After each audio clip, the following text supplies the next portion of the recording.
Hello and welcome to Jarviskjir Mind Over Matter. I got the intro lined up, slide right in, professional-like. We're polishing everything up around here.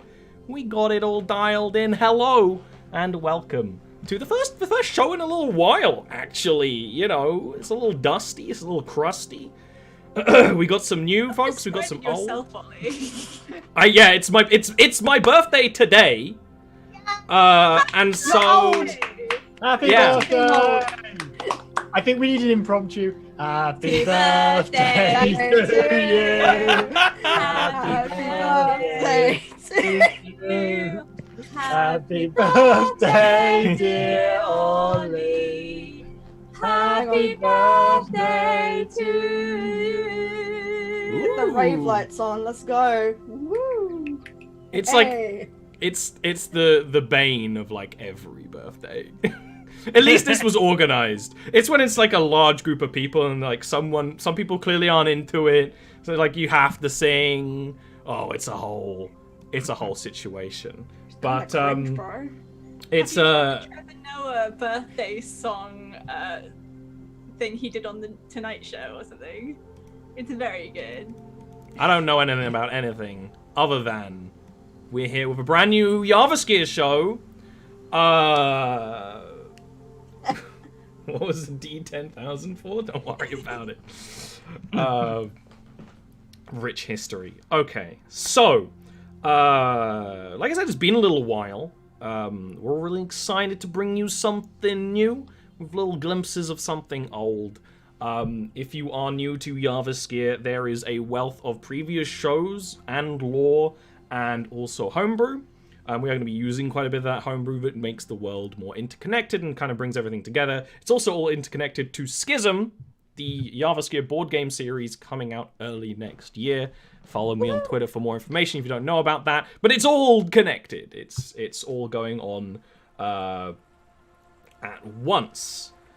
But this show, unlike some others, is going to take place far beneath the surface of the world. This campaign takes place in the Under-Realm. For you see, 6 years ago, the most influential, people with the most land and money, cultures in the Under-Realm signed a treaty, the Treaty of the Deep. This bound the four of them together in an alliance not only for war, but for trade and for, passing of culture and general diplomacy and communication. The purpose was primarily for a grand war against the surface, for every single people's had their own reason to do so. But it's been 6 years since then. The treaty has seen a lot of changes. The four starting races of the treaty, which were the usurper elves of Narashiro, the deep dwarves of Abanir, the deep gnomes, film all over the place, it's a series of connected enclaves, and the Ebbimari, the species of mind flayers named for their home, the city of Ebbimari. They all signed this treaty at first, but there have been some changes over the last few years. There have been pushes for more unified war efforts after some elements did their own campaigns against the surface. There have been pushes for more members to be included into the treaty. And you might be surprised that it is the Mind Flayers who have been pushing for more members to join the Treaty of the Deep, the most of all.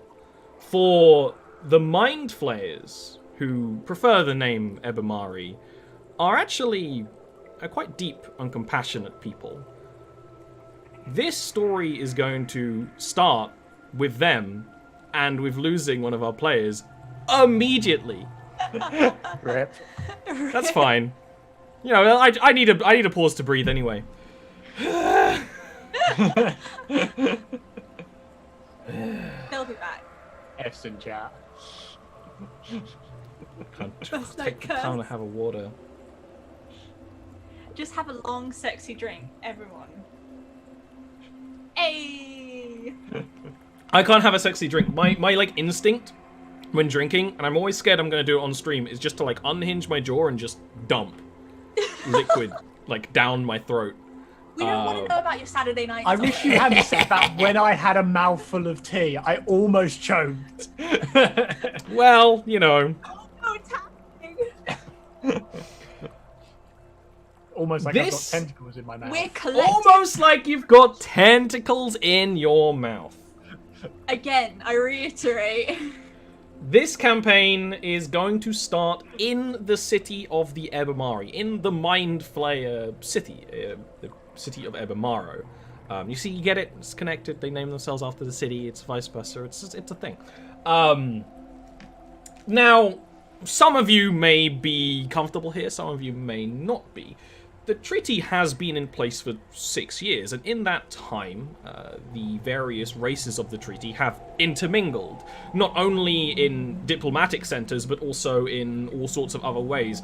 But even then, the Ebbimari are a sparsely populated people, and they do not like leaving their homeland. There is a psionic connection that they all share called the Song that diminishes the further they are from the city and each other. So Ebbimari diplomats are few and far between, have to be of a very strong sort. So this time, a lot of you have come to them. You've all been invited at the behest of a certain individual to work for Ebbimari. And right now, you are waiting in a waiting room. From this waiting room, one of the walls, so it's a long narrow corridor, and one of the walls, one of the smaller ones, is a glass dome, essentially, which allows you to see out onto the city. Like many of the cities of the Under-Realm, Ebbimari utilizes vertical space a lot. The Under-Realm is a series of caverns so large that they have their own ecosystems and weather patterns, right? And right now, it's snowing. It's snowing in Ebbimari, and it sends a little dusting of white snow on all of the strange little buildings that make them look even more strange. The city of Ebbimari, the best description would be like a slime mold that has grown on the wall of a cave, but on a much larger scale. There are all these little dotted buildings that almost look organic, if not for the windows and the doors. Usually there are pathways between them, but not always, because many Ebbimari are able to levitate and fly. And the city is kind of just almost sprawled on one cavern face, with a very large open area at the bottom, and larger structures at the top. All of the buildings have a kind of organic nature to them, and that even continues to the inside. The hallway you're sitting in has white marble floors, but the walls almost look like they've been made out of something that's still alive. There's a dampness to them. What that looks like there is to them. If you actually touched them, some of you probably do because you're curious, it's bone dry, but it glistens.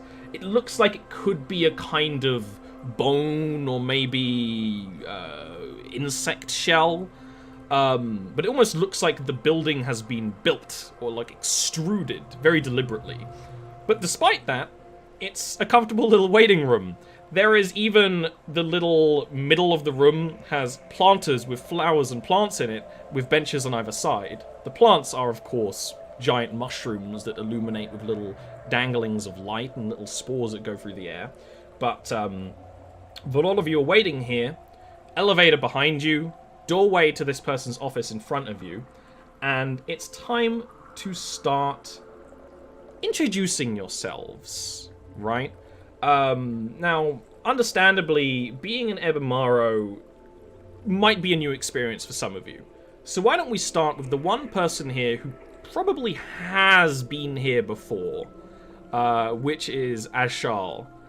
I want you to describe what you look like, and anything else that you may want to describe with that, but also what your character's feeling about being here and waiting here as increasingly more people arrived. And let me take some time to also do some camera stuff, so you can start. Okay. ASKII is fairly tall and thin. I mean, Ebbimari generally are on the thin side, just the way their bones thin out in their creation process, birth, I suppose you'd call it. They call it birth. Yeah. It is a parasitic consumption Like of a human corpse, but they call it birth. But their height, Ash'al's height in particular, would probably, anyone who knows about Ebbimari would probably identify Ash'al as elven-born, as it were. It's quite difficult to see much of their figure apart from being on the tall and thin side, because they are completely swathed in a very tatty, old, greyish robe that's held up by rope and whatever else they could get their hands on. What little you can see with like the tentacles coming down out of the hood, it's quite unusual for Ebbimari to wear a hood. It looks a bit weird because they've got the elongated head and then you've got a hood that comes over that. You can see the tentacles just coming down, and you can see that they're sort of an unpleasant acidic purple. And sort of if you got a glance under the hood, you would see sort of dark grey, very disconcerting eyes. They're almost like a storm, and it's really quite strange and unusual, even among Ebbimari. If you had the chance to look, you could also see patches of discoloration on their skin. What that's caused by might not be easy to guess. But yeah, very poor dress. But it looks to be pushing about 7 foot until you realise that they're not actually standing. They're hovering about half a foot off the ground or so. You're not taking the benches then? You're not taking the benches. Having a little hover. Absolutely not. Ash'al is standing, positioned like in a way that they can see as much of the room as possible, and also have access to the window area. Presumably, they look a bit like they're on guard. It looks like they're ready to flee at any moment, flighty. And they've positioned themselves so they can see any trouble and bust out the window if needed. Awesome. But the only other thing of note, there's a couple of daggers hanging off the tatty rope belt, and they're holding quite protectively a rather tatty book. And there's just a general sense of tension and unease, hunched shoulders, slightly hunched forward, eyes darting around. They're clearly not entirely happy to be here. Tentacles wiggling. Yeah, tentacles curling. wiggling. You have a whole extra set of appendages in which to describe your emotions on this character. Yeah, and there's sort of even a little bit of like a Darth Vader-y sort of hissing sort of breathing sound that displays their discomfort. Oh no, he's got asthma. And which might strike you as odd about an Ebbimari in an Ebbimari city, but yeah, this one is very uncomfortable. That's a point, and this is a good one to describe the difference, because there's no other Ebbimari in the room. There is, aside from you guys, one other person in the room, which I'll describe later. But any other time you've met an Ebbimari, they're very clean, they're very pretty. They usually take quite care into their appearance. Unlike your traditional mind flayers, the Ebbimari of Jarviskjir are very squid-like. They look like an aquatic creature bursting out from the skeleton of a humanoid, right? And they're also usually very stoic, and they're very calm. And so this guy being twitchy, and in the corner, it's different from when you've seen one drifting into anywhere else you would have seen them, right? Someone else who looks out of place. Actually, all of you look out of place aside from one person.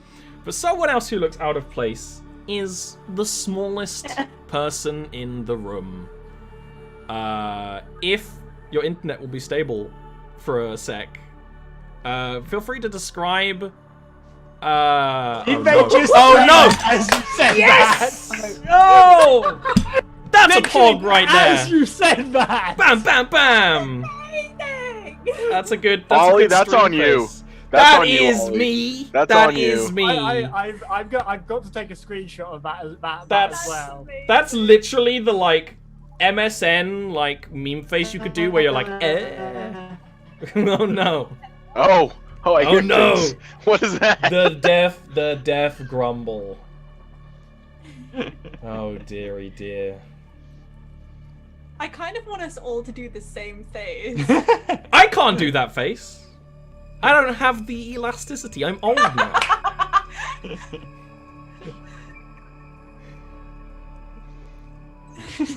Well, you know what? We'll what? But shut Up, up. up. Huh. We All all right. just become Link. Oh, we love Link here. Okay. Let's skip for a sec. Instead of the smallest person in the room, why don't we go to the biggest? Why don't you describe yourself? I had to talk to Slashes. Why you don't talk to Slashes instead of doing the stream? So We I've don't had to talk take about last-minute measures and tether off of my mobile internet. This is the last thing I can do. I'm probably going to be going way over my contract. But Oh, you don't have to do that. You and can it's always- like by my window, so I have more than one bar because So the internet can so get in angry. through the window.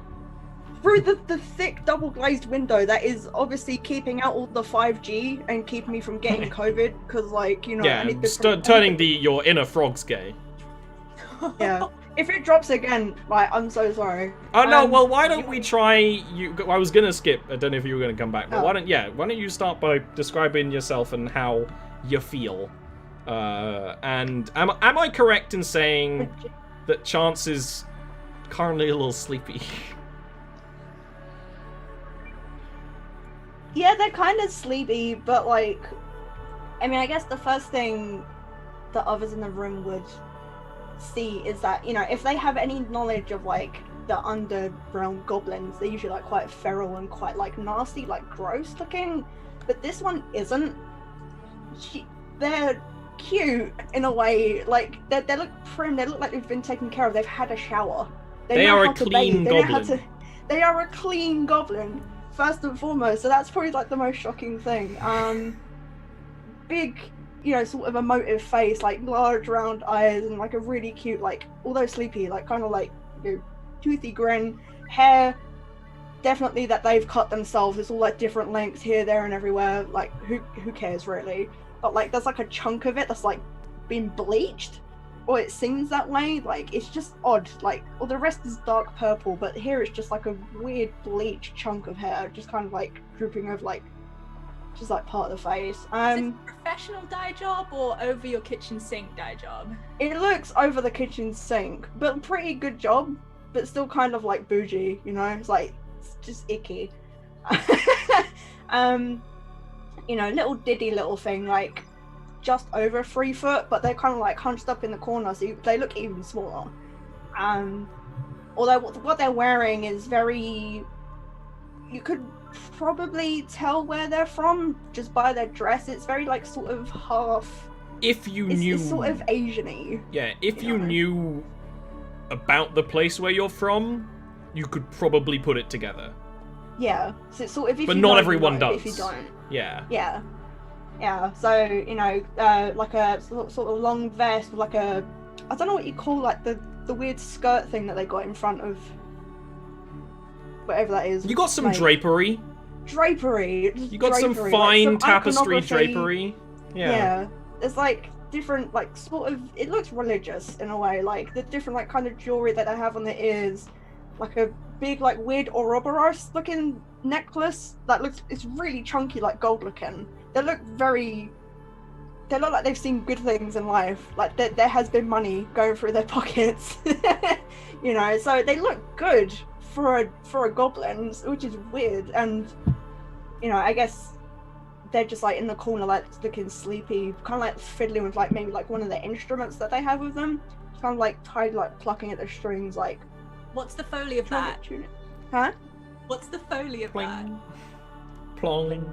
Plong. Yeah. It's like it's like a really like weirdly out-tuned banjo that's like endearing but like kind of grating at the same time. That's what you can hear. It's like you know, just trying to tune it. We're not really giving a fuck. not really doing it well. Like Yeah. it's not gonna end out You need in a professional. tune. Yeah.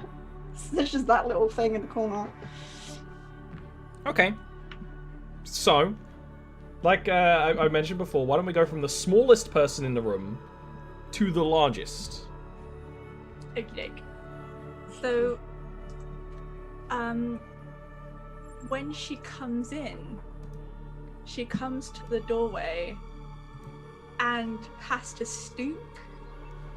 And when she comes into the room, you see a large gold veil that comes to about the stomach and a enormous gold skirt with lots of loads of frills, lots of volume.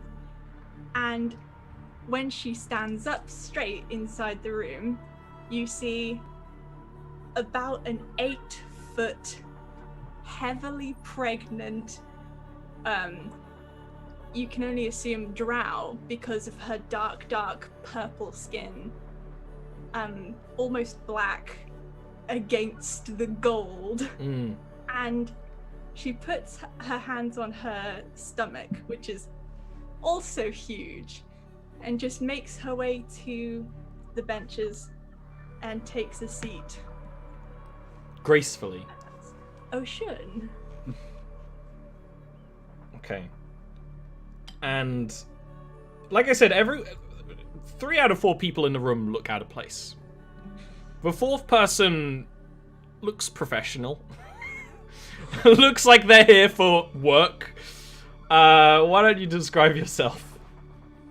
Probably already sitting there very stoically, just not making a face at all, whether it's happy or sad. Looks around the room a bit. You have a dwarf who is a deep dwarf, very, very, very bald head with a very darkish skin tone, kind of like a grayish, charcoalish skin tone, but almost vibrant looking beard because it's quite reddish, brownish, but it just kind of pops against the color that it's against. But everything about him, whether it's his pants or like his like bracers, everything is very like earth tone muted. They do their job. Nothing stands out as like I'm trying to be shiny, I'm not trying to showboat. Just very, everything serves a purpose on me, and that's the purpose it will serve, and that's what we'll go with. And he's honestly just probably sitting there very quietly, assessing the room, assessing everything around the room, but not making much of a face at all. I want Ocean to be sat next to you. Yeah, giant woman sits next to you. No reaction, I imagine, at all. Yeah, like just like maybe like a glance and then a continuing to look forward. Yeah. So there is one other person in the room, and there's only one major door here. There's another door that seems like it might be for more like maintenance purposes, but there's one main door. It's quite well decorated, but again, it kind of seems more organic. It seems like it'll open with a, you know, like the inside of something in Jabba Jabba's belly. But there is basically a bodyguard standing there. If any of you tried to interact with him, he did not react. But he is a drow, a usurper elf, as the drow of Narashiro call themselves. Wearing, if you've ever been to Narashiro, it's almost exactly the guard uniform from that city, but the colors have been changed. He's even wearing a glaive, which the guards have, or using has a glaive kind of standing there, which is the guards in Narashiro use. But slight tweak, completely buzz cut. Not bald, just the hair is very, very, very, very, you know, cut close to the head. While standing there guarding, which is weird. You don't see a lot of nearly bald drow. They like their hair. Would any of you kind of interact with each other than this one seating, or would you just kind of wait to be addressed? I mean, I'm just like doing, doing, doing. Like, I'm probably the only sound in the room other than like, you know, Ocean like having just like really bad banjo notes. Yeah, very unsettling. And the hissing from a Ashal. And the hissing. Okay, that's great. So we start the campaign with an awkward silence. Almost as awkward as a dentist waiting room. It is. It's a waiting room. It's absolutely the waiting room. But this is more like the waiting room to the principal's office, right? This is like the Breakfast Club right now. Okay. There is no noise or anything, but suddenly the guard at the door will state, She is ready to see you now. And will kind of touch the door and cause it to open. It's quite sudden, you know, his voice cuts through the silence. Or the near silence. And opens up the door to Ulkshua's office. Now, I don't know if any of you know who she is. I think the only one who might be Ocean and Azshal have reasons to have heard of the name before. I know the name. You know the name. Ulkshua is essentially the representative of the Ebbimari when the song has to be a person to talk to someone else. Almost equivalent to a leader, but there's no real leaders in this society. But also very much a diplomat. The door opens to this room, which is an office. There is a crescent-shaped table, which, again, it looks organic. It looks like it's been birthed rather than built, right? And the whole room is crescent-shaped. Behind the desk is a fountain where water constantly kind of trickles and percolates through, making the room just comfortably moist, if you were part squid. And you are all invited to enter. Where there are no chairs, of course, in there, but you were invited to enter and stand before the desk. Ocean stands, and when she turns, you can see that beneath the veil, she just has masses of curly silver hair that come to about the butt. Also, Bit big. quite low, and just goes forward, but not in an unfriendly way. She's not fleeing the common folk, just going in. But she's like the first one in the office, right? Yeah. Chance will like kind of get the hint and then like pull on like their boots, because they've had their boots off. Like they've been kind of going barefoot, but they've like, this is someone important. Guess better make effort. Put on the boots. Put the whatever they've been carrying with them on their back, and then just kind of like follow the big lady in. You're the like, person that takes your shoes off in the office. So I am too, by the way. I am too. I mean, you are in your office. And I haven't got no shoes on. I imagine then it would be Yemen, and then probably Azshal would be last to Azshal want to would come absolutely watch everyone else go in, and then slowly, and then there would probably even be a moment like between the two, like who's gonna go last, who's gonna go, like just like an eye contact, like just like a waiting, and then like and then he just goes because he's not gonna wait around for the game of it. after you. No, I insist. We're trapped in the British paradox. Mm-hmm. So The Ebbimari, very British, absolutely. Lots of queuing. We're Finnish people. This is for a rare situation where our show is mostly British. Usually I'm outnumbered by. I'm the token American. You are this time. must protect. When you enter, the room is lit. A lot of the lighting in Ebbimari comes from glowing insects encased in like amber cells. It's a very soft, slightly colored lighting. And at first you almost wouldn't see Ulksua here if you didn't know everything in the room points to her. And Ulksua is a her, and this is relevant because the Ebbimari are agendered creatures. Ebbimari are birthed via basically they turn another humanoid into an Ebbimari. They grow out from the inside, and because basically there's no need for any sexual characteristics or anything like that, so there's no need for gender. But some Ebbimari, for either respect for their previous life or just because they like it, are gendered, and Ulksua is very much a woman. She is wearing a beautiful dress, like a kind of gown that, again, it's kind of organic. It kind of like clings to the features, and also has earrings where there would be ears, right, that are very long and draping. But the most distracting thing about Ulksua or the most evident thing, is her brain. And I don't mean in an all women are queens kind of way, like I love her for her smarts. No, Ebbimari have large craniums. Orcshua's brain has grown to such a large size that her outfit has a very large bone collar that cradles her head. The cool. skin has grown kind of transparent, and you can see pulses of pinkish purple psionic energy through the very transparent skull and head. It's quite imposing for people who don't have a lot of interactions with Ebbimari. And it's also imposing to other Ebbimari, because the only reason why this would happen is because you're very psionically powerful. Which is why she has this place as kind of a lead representative. When you enter, you can see her eyes kind of drift across you.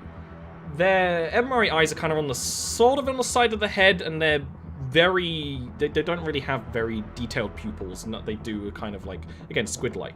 But you can tell that she looks over all of you, and then makes a motion all of you have seen before. It's a kind of tapping on the head and a motion of the hand, which is a shorthand invitation, basically asking if you consent to a telepathic conversation. Obviously, there are reasons why people wouldn't want to open their mind. But Ebbimari are a telepathic race. They communicate telepathically. When they are dealing with other races, this shorthand has come to be. And even other creatures in the Underrealm that are psionic, there's not many. Psionics are very rare in Jarviskjir. But this has become a kind of quick shorthand. Some people even use it most like, can I tell you a secret? You know? And would basically check to see if you are all okay. If you all consent to opening your minds to communicate freely. Ashal would definitely, like, the Ebbimari equivalent of gritting their teeth, which is probably like a slight... the tentacles recede slightly. Yeah, we all knew. Yeah, but there would be, after a long few seconds, would hesitantly... What's Ashal's impression of this? What? Like this Orcsua. Of Orcsua? This is someone far above Ashal's station, and Ashal wants to know why they have been summoned here, and whether or not they can get out of this with their hide intact. But also, maybe, just maybe, there's looking around at the rest of you, maybe there's just a tiny glimmer of hope, like maybe this is an opportunity sort of thing. But I don't know, you'll have to find out. How do the rest of you react? I would say that my character is kind of like yeah, like sure, why not? Just yeah. Remind me once again. Yeah. What? Like, Chance is like, okay, everyone kind of gets it, but she's like looks at like the other like Ebbimari and is just like. The bodyguard will speak before Ajal can. Good. Oh. And Because will the tentacles say, were receding, ready to speak. yeah, you see Ajal's tentacles kind of slip under, like two of them, like into the mouth, which is... I regret making the ball retracting metaphor. It's like a Bolchinian from Men in Black. God. But the bodyguard will speak first, because this is clearly part of their duties, and will speak with a very calm tone. Like, the Lady Orcsua is asking if you will entertain her in telepathic communication. If you will not, she will relay all messages through me.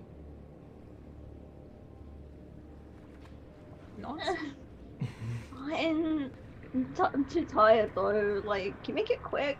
Oh, please. That would not be possible. Oh. Okay. At that moment, the five of you, bodyguard not included, are connected through telepathic communication. It's not that all your brains are shrooming together or anything, but you do just feel a link. For many of you, this may be the first time you felt something like this. For some of you, it isn't. But the voice and thoughts of Lady Orxa in front of you will start to come through. Now, she is a very powerful telepath, so this is a very pleasant experience. People who are not so good at this is a bit more like trying to listen to someone on a really tinny phone. But this is... like tickling my brainstem and shit. This is like... Yeah, you definitely feel... You feel a psionic presence, right? And you also start to feel a well of emotions that aren't yours, but the emotion is absolute neutral calmness. Which is kind of the emotion of most people, or at least two people in the room. At least like Ocean and Yemen is like, it's just like perfectly fitting. But you also sort of hear, you just hear a presence that's kind of behind everything she says. But now as Orxa speaks, it is directly into your mind. And it is directly into the mind as whatever language your mother spoke to you in. Right? Whatever language you are most comfortable with. And she will... I greet you all and thank you for making your way across the realm to join with me. I am offering you all here an opportunity, experiences, and to work for the good of all members in the treaty. Now, here's the thing. A lot of Ebbimari don't speak with their hands. She does. Their fingers are also long and bony. Yeah, well, she's very accustomed to speaking to people who aren't telepathic brain squids. And speaking with her hands helps. But she does kind of leave a pause for if anyone wants to say anything. But as no one does, there's a sense of like I think I don't know how much you'd get from like each individual person because there's 5 people in this conversation. Is it like overpoweringly Orxa? Is it Orxa? Or can you get a bit of everyone's like? When you speak, you come through. Okay. Right. That there would definitely be like you would get a moment where you sense as Charles' mind, which is very like closed off and like almost like the equivalent of someone like curled up, hiding, like. But when then there's sort of this, there's sort of a spike of there's not even really words. It's just a spike of like almost derision and like unsure doubt. Of course. Why sort of thing without any words being and Orxa will immediately turn to you, probably in the one of the corners of the room. You all represent members of the treaty, this diplomatic escort. I wish for you to perform actions that I cannot perform alone. To see where I cannot see and act where I cannot act. You all have one thing in common, and that is potential to serve and greater the treaty and the alliance that will bring peace and prosperity to each of our homes and our people. I can understand if you would not be trusting. And I am not a despot. If you wish to leave this room, you may do so. If you wish to never see anyone in this room again, you may do so. And this may be done at any time in our arrangement. But if we continue to work together, not only will you feel the rewards of greatering this which bonds us, but I will be able to reward you in other ways that your cultures may find more appeasing.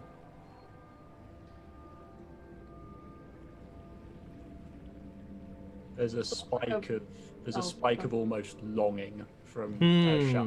I bet it quickly is repressed again. Like a wave of like, just like, I get it, like it makes sense. Like I know what you're saying, but it's just like I'm too tired. like Chance is just like halfway narcoleptic at this point, but it's just like I know you're saying stuff. Maybe It's almost these like you're in guys a will bit of a like dream. relate to me later or something. Like, Yeah. I think Oshun went from immensely comfortable in this interaction, in this manner of interaction, to actually sort of considering her situation from where she's from, and then sort of back to her purpose, but it's in the back of her mind. Yemen would outright ask, so you'd want the four of us traveling together? That is correct. You would just kind of nod in acceptance. There are many... I have to change. You will have time, and you'll be able to complete my tasks, whatever manner you see fit. In the throes of diplomacy, many of our long-lived races, time is not an urgency. Although, the first thing I would ask you to perform is what you may call a wellness check. I have had an arrangement with an enclave of gnomes. They call themselves the Emerald Eye, and they are crafters of illusions and fineries. From them I commissioned 2 rings of magical power. I have not heard from them for quite some time. As a diplomatic corps, I would expect you to journey to them and decipher the delay. And I would urge you to act in a way that benefits us all. Oshun would I ask. don't know who these guys are, like the Enclave. You can give me a history check. Yay! How do I do? Okay, go to your character sheet. Yep. On the left where there's skills, there's history. Just click it. Yep. Normal roll? Yeah. Let's go. Yeah, Oshun asks, have you not sent messengers already? You are my messengers. For the first time, you actually get words from Ashal, and it's surprisingly, considering everything you felt from their mind and appearance, it's surprisingly refined, although with a definite hint of like anxiety and edge to it. It would just be like, and why us? As I have stated, you all represent a member of the states that make up the Treaty of the Deep. I do not intend to just send you out to fetch my jewelry. There are many reasons why this treaty needs those who will act in the purpose of diplomacy. Some would call it diplomacy and carry daggers behind their backs, while I wish for you to carry daggers to protect all who are part of this treaty. It is, I am assured, in my own mind, that something has happened to the Emerald Eye. We Ebbimari are not soldiers. Our purpose on the battlefield is one of which the treaty debates. You four, through my guidance, can be a far more useful tool. It would be effortless to find some gold and hire some mercenaries. This is not what I am looking for. You can be more than this. And what reception might we be expecting? Well, Chance, you have a bit of a think. You are from a gnomish background, but not the typical gnomes of the Underrealm. The typical realms of the Underrealm, usually we just call them the Deep Gnomes, but they do have a name for their union, which is the Dalian Tal. Don't really expect you to ever use that, but if you do remember it, bonus roleplay points. Basically, the Dalian Tal is... Gnomes live in their own little enclaves, and they're usually little secular communities. They've got their own thing going on.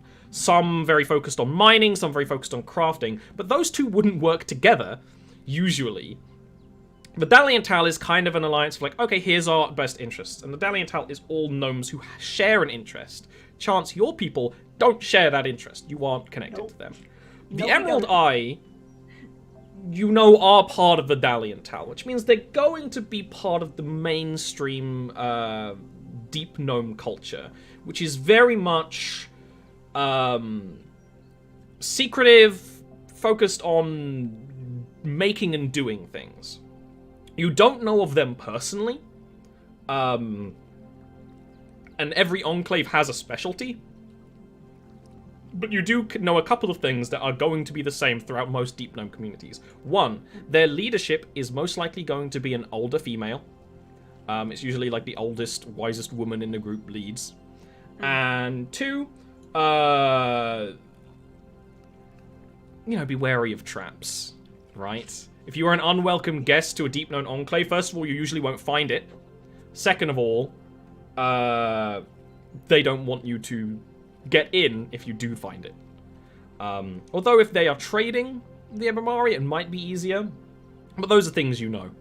And you can welcome to pass along to the rest of the group if you wish. And she will actually... Ulxia will actually kind of look to Chance after what Ocean asked, because really you know about the gnomes. Like, I guess she would... Obviously, she would know, like, my background. Like, she would know where yes, I'm from. Yeah.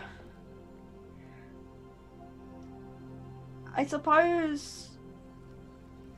It's kind of strange to think, like, because, I mean, Chance isn't particularly shy, but... I mean, these are... Yeah. These aren't the people that they're usually mingling with. Like, I think this is the first time they've gone outside their own enclave. These are all weird people, so I think maybe they'll kind of keep it a bit quiet for now, but like just kind of acknowledge, like a tired acknowledgement, like, oh, okay, I get it. Yeah, that feeling, that like last feeling, is the one that's kind of transferred through the message. You know, if you deliberately almost like speak, you would speak it, but that's the only thing that comes across. And yeah, it's totally fair to kind of like, okay, this is good knowledge. That maybe later we'll explain this, right? Noted. If there's like a silence that follows up that interaction, I would ask, well, you said diplomacy is something you're looking for more than just a hired mercenary, but you also said you're looking for the potential in us. Turns out, he like puts his hammer down. My hammer's named Potential. Is it alright if I use it? Of course. I am sure that any journey throughout the Underrealm to its enclaves, kingdoms, and courts would be fraught with danger. Danger that would be meaningless to me, but could pose problems to you and others. Your master sent you to me to be that hammer. He would just nod and stay stoic. No, go ahead. The mention of the hammer, like, Chance will just kind of like, their eyes will just go towards that hammer. Like, what a strangely named hammer, but that's kind of cool. So, like, she'll just kind of like glance over it. You get like an uwu eyes emoji through the teleconnection. Yeah, very uwu emotion. It's like, ooh. And Ocean, the veil will just like turn towards you and say, "You'll protect us, and I will heal your hurts." And there's some warmth that's extended towards you that is, I'm not sure how your character would react towards it, but energy. You'd Don't probably pull out my mom energy just yet. he would probably just like nod and like again not make any type of like happiness or sadness. You really don't get a vibe from him other than like he like accepts that arrangement, almost like you're like making a deal. Like that works, but he doesn't say anything.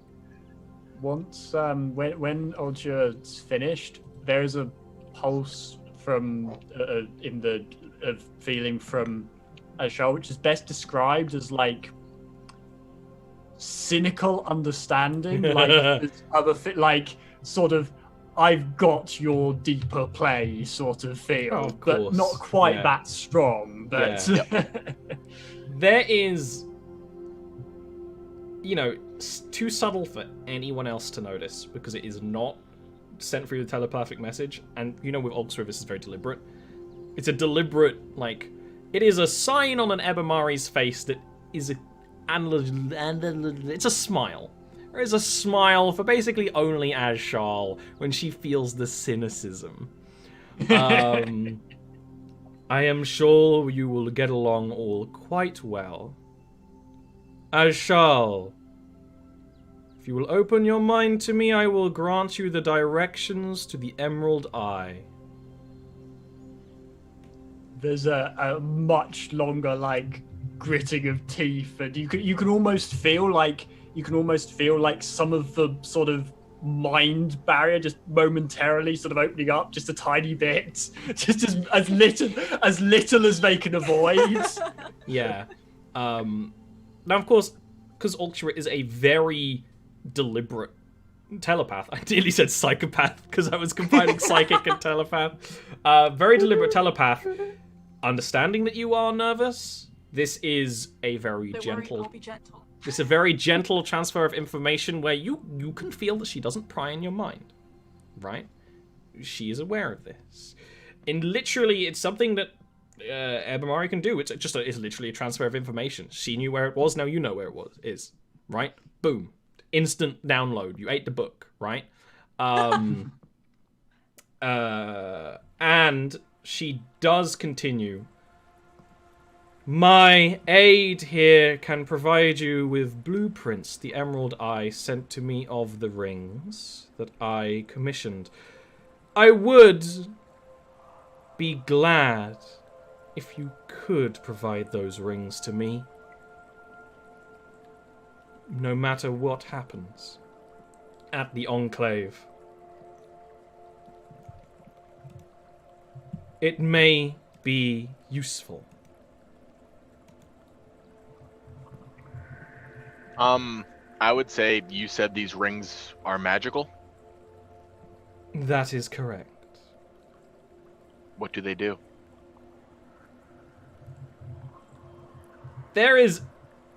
You feel the smile. It's very weird to feel someone's mind smiling, almost like the feeling you have when you roll over in bed and you see, like, your partner smiling at you or something, right? You feel that in your mind. It's a very intimate feeling, almost too intimate.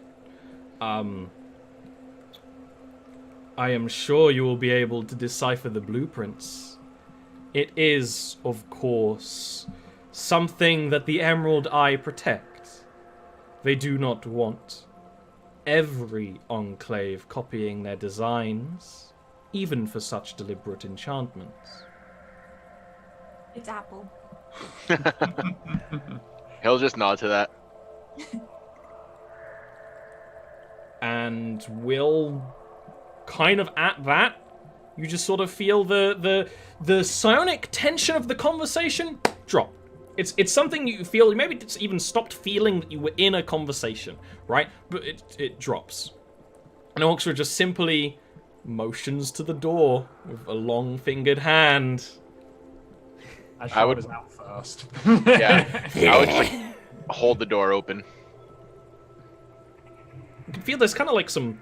I'm trying to think, is it buses or trains? Well, you know where there's a door where there's kind of like brushes on the inside to clean it. There is like a brushy, fibrous nature on the inside of the door when you're holding it with your hand that's wiggling slightly. It's like, you know, between like the two carriages and there's like that link. Yeah. Ugh. I guess Chance will just kind of like just go out. Just, okay, it's fine. Like, you know, the conversation's been had and leave.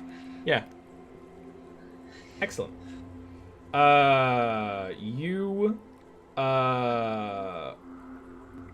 Do any of you want to pick up the blueprints from the bodyguard after you leave? Because he will leave the room as well, right? I would probably put my hand out to take them. All right, he will fetch from a very folded, literally blue piece of paper. I imagine just because you quickly open it just to see what it is, and it is probably something you would have actually seen before, Yemen, because deep dwarves do this kind of thing. It's basically enchanting notes plus crafting notes, right? Mm-hmm. So there's a diagram of the rings. They look pretty nondescript, but also pretty. And then notes. Do you read Gnomish? Let me double check. I don't think so. No. No. So you see Gnomish sigils, and there's a lot of them. Gnomish has 52 letters in its alphabet.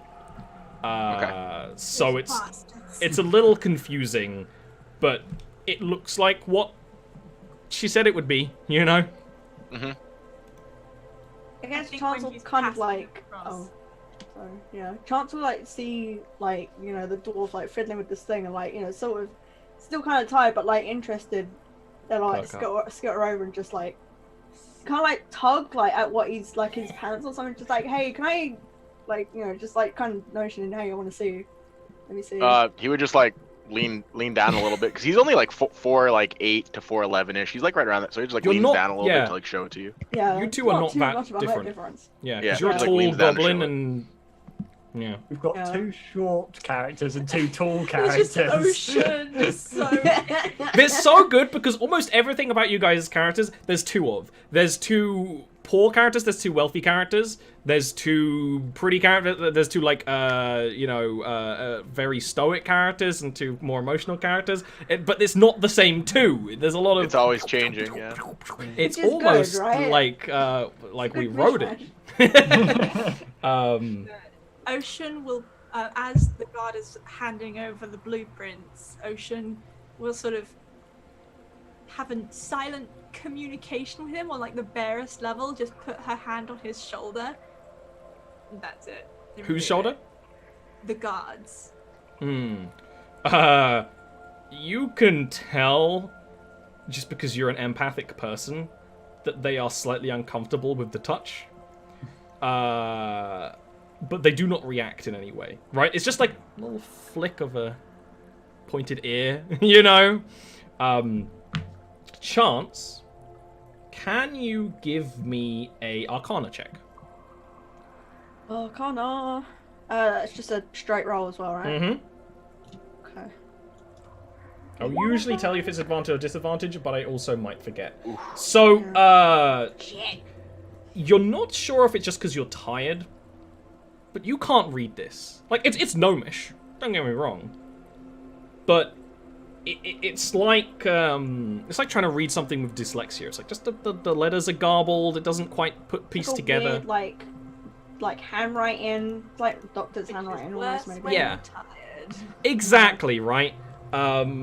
So, yeah, it's kind of meaningless to you as well right now. After I see like that, like I'm like, I don't know, show it to them, and they're just kind of like, I don't know. I just like take it, fold it back, and like put it in the front of my pants. When you're doing that, as you're going to put that away, Ashal will sort of glance at it, or you get the sense that they want to float over and have a look, but they don't. And then it's suddenly stuffed down in the crotchal region.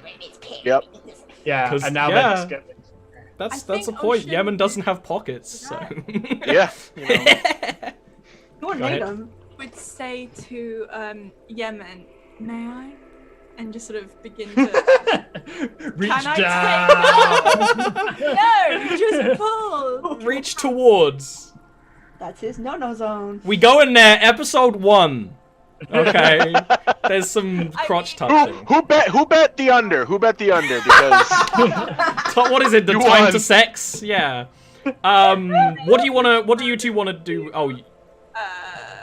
as Shal. Ashal doesn't speak Gnomish, but it's magic. You want to do an Arcana check? Yes. Of course. You Wanna get those do rolls a- in. Hey, listen, buddy. I'm an engineer.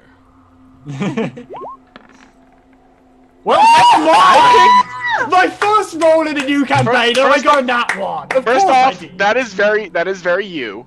I think I jinxed the campaign by rolling nat 20s before That's we were right, on yeah. I'll tell There you were what, a couple of this happened with another 20s one. earlier. There they are. That's hilarious. Your brain gets a little bit smooth. You get a headache from trying to decipher it. I think the best, I mean, that's kind of the vibe I'm going. The best thing, the way I'm kind of seeing this, is that, it's not that you don't understand. This job, here's part of the job in front of you. You're with a bunch of new people. I think this is a little bit of, like, anxiety overload. This is a bit of, like, It's probably because Oshun has come up like close to show Yeah. them, and they're like trying their best to do that thing where you're sort of like they're interested, but they're also like there's this thing like The gold is just like Yeah. close Yeah. to your tentacles. the chest heaving. yeah. Yeah, she's got the huge pregnant titties, just like You've never seen a drow with titties that big, and I can promise you that. I bet Ossia is just like Well, 'cause you can't see this, you're out of the room. team. Yeah, you're out of the You can room. sense it. But She knows she can that. see, she can sense the boob energy. Yeah, you get Permeates nothing. The walls. And I think as you get in the elevator to head downwards, this is a perfect little time for a little breaky brew for a More couple of tea. minutes for tea and other such activities that may have involved tea around 40 minutes ago. Maybe rhymes with tea. That's true. I don't know. We'll be back in like Nintendo Wii. we'll be back in like 5 or 7 minutes, depending. But I hope we've enjoyed. And we'll be One in or the chat. other. We're not going to be that. We're not going to. Oh be yeah, back it's in in between. Yeah. 5 or 7. 6 outlawed. No. All right. See you in a sec.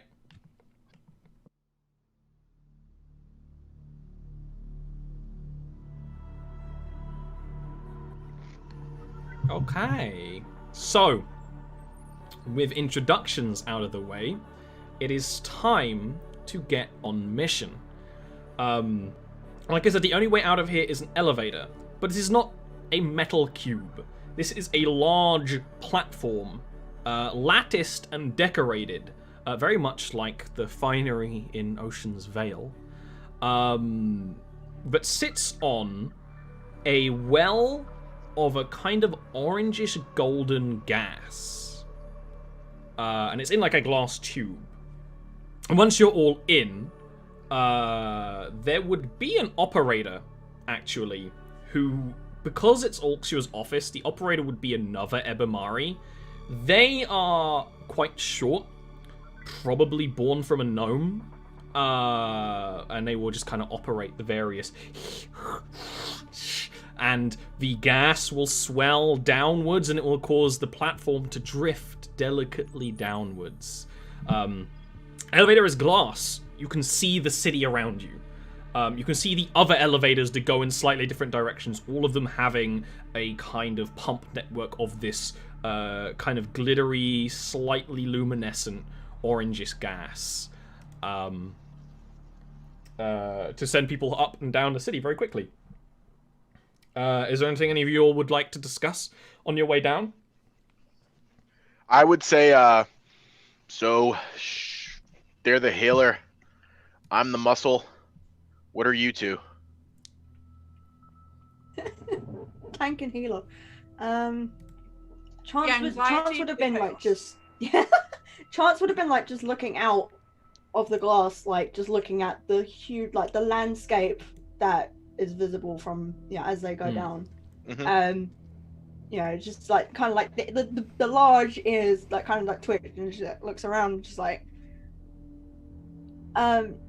whatever people need me to be. I mean, I have instruments, I can play stuff, I can stab stuff, I have skills, maybe none of them are really important, but and then she'll just like go back and just like look out again. As you look Just, like, out, awkward. as you look out again, the elevator passes past through a layer of cloud. As they go through that cloud, as Charles would slightly lean the hood back to actually get a better look at the face and the stormy eyes, and a couple of tentacles would go down the front there and go, I am the acid storm. And you're very good at it. I know much, and I have strange magics to inflict upon others and to help us inflict on them. All right. What kind of what do you mean? It's kind of cryptic, you know? If you can't tell, I'm pretty sure we're gonna get nothing but cryptic from this one. Ashal doesn't really elaborate, but there is that does pull up one of the robe sleeves, and the discoloration on the arms. Maybe that's a burn. Maybe that's even an acid burn.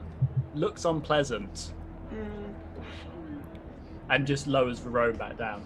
I think Ocean would say, may I?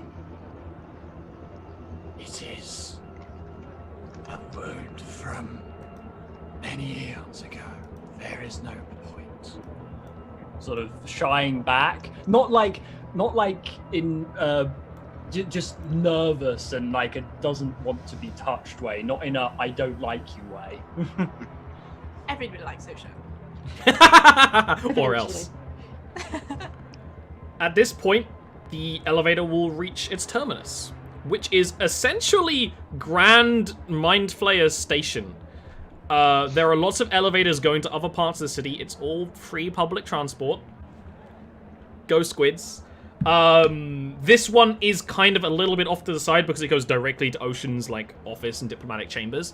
But it's quite busy, right? I mentioned that the Ebbimari are a kind of sparsely populated race.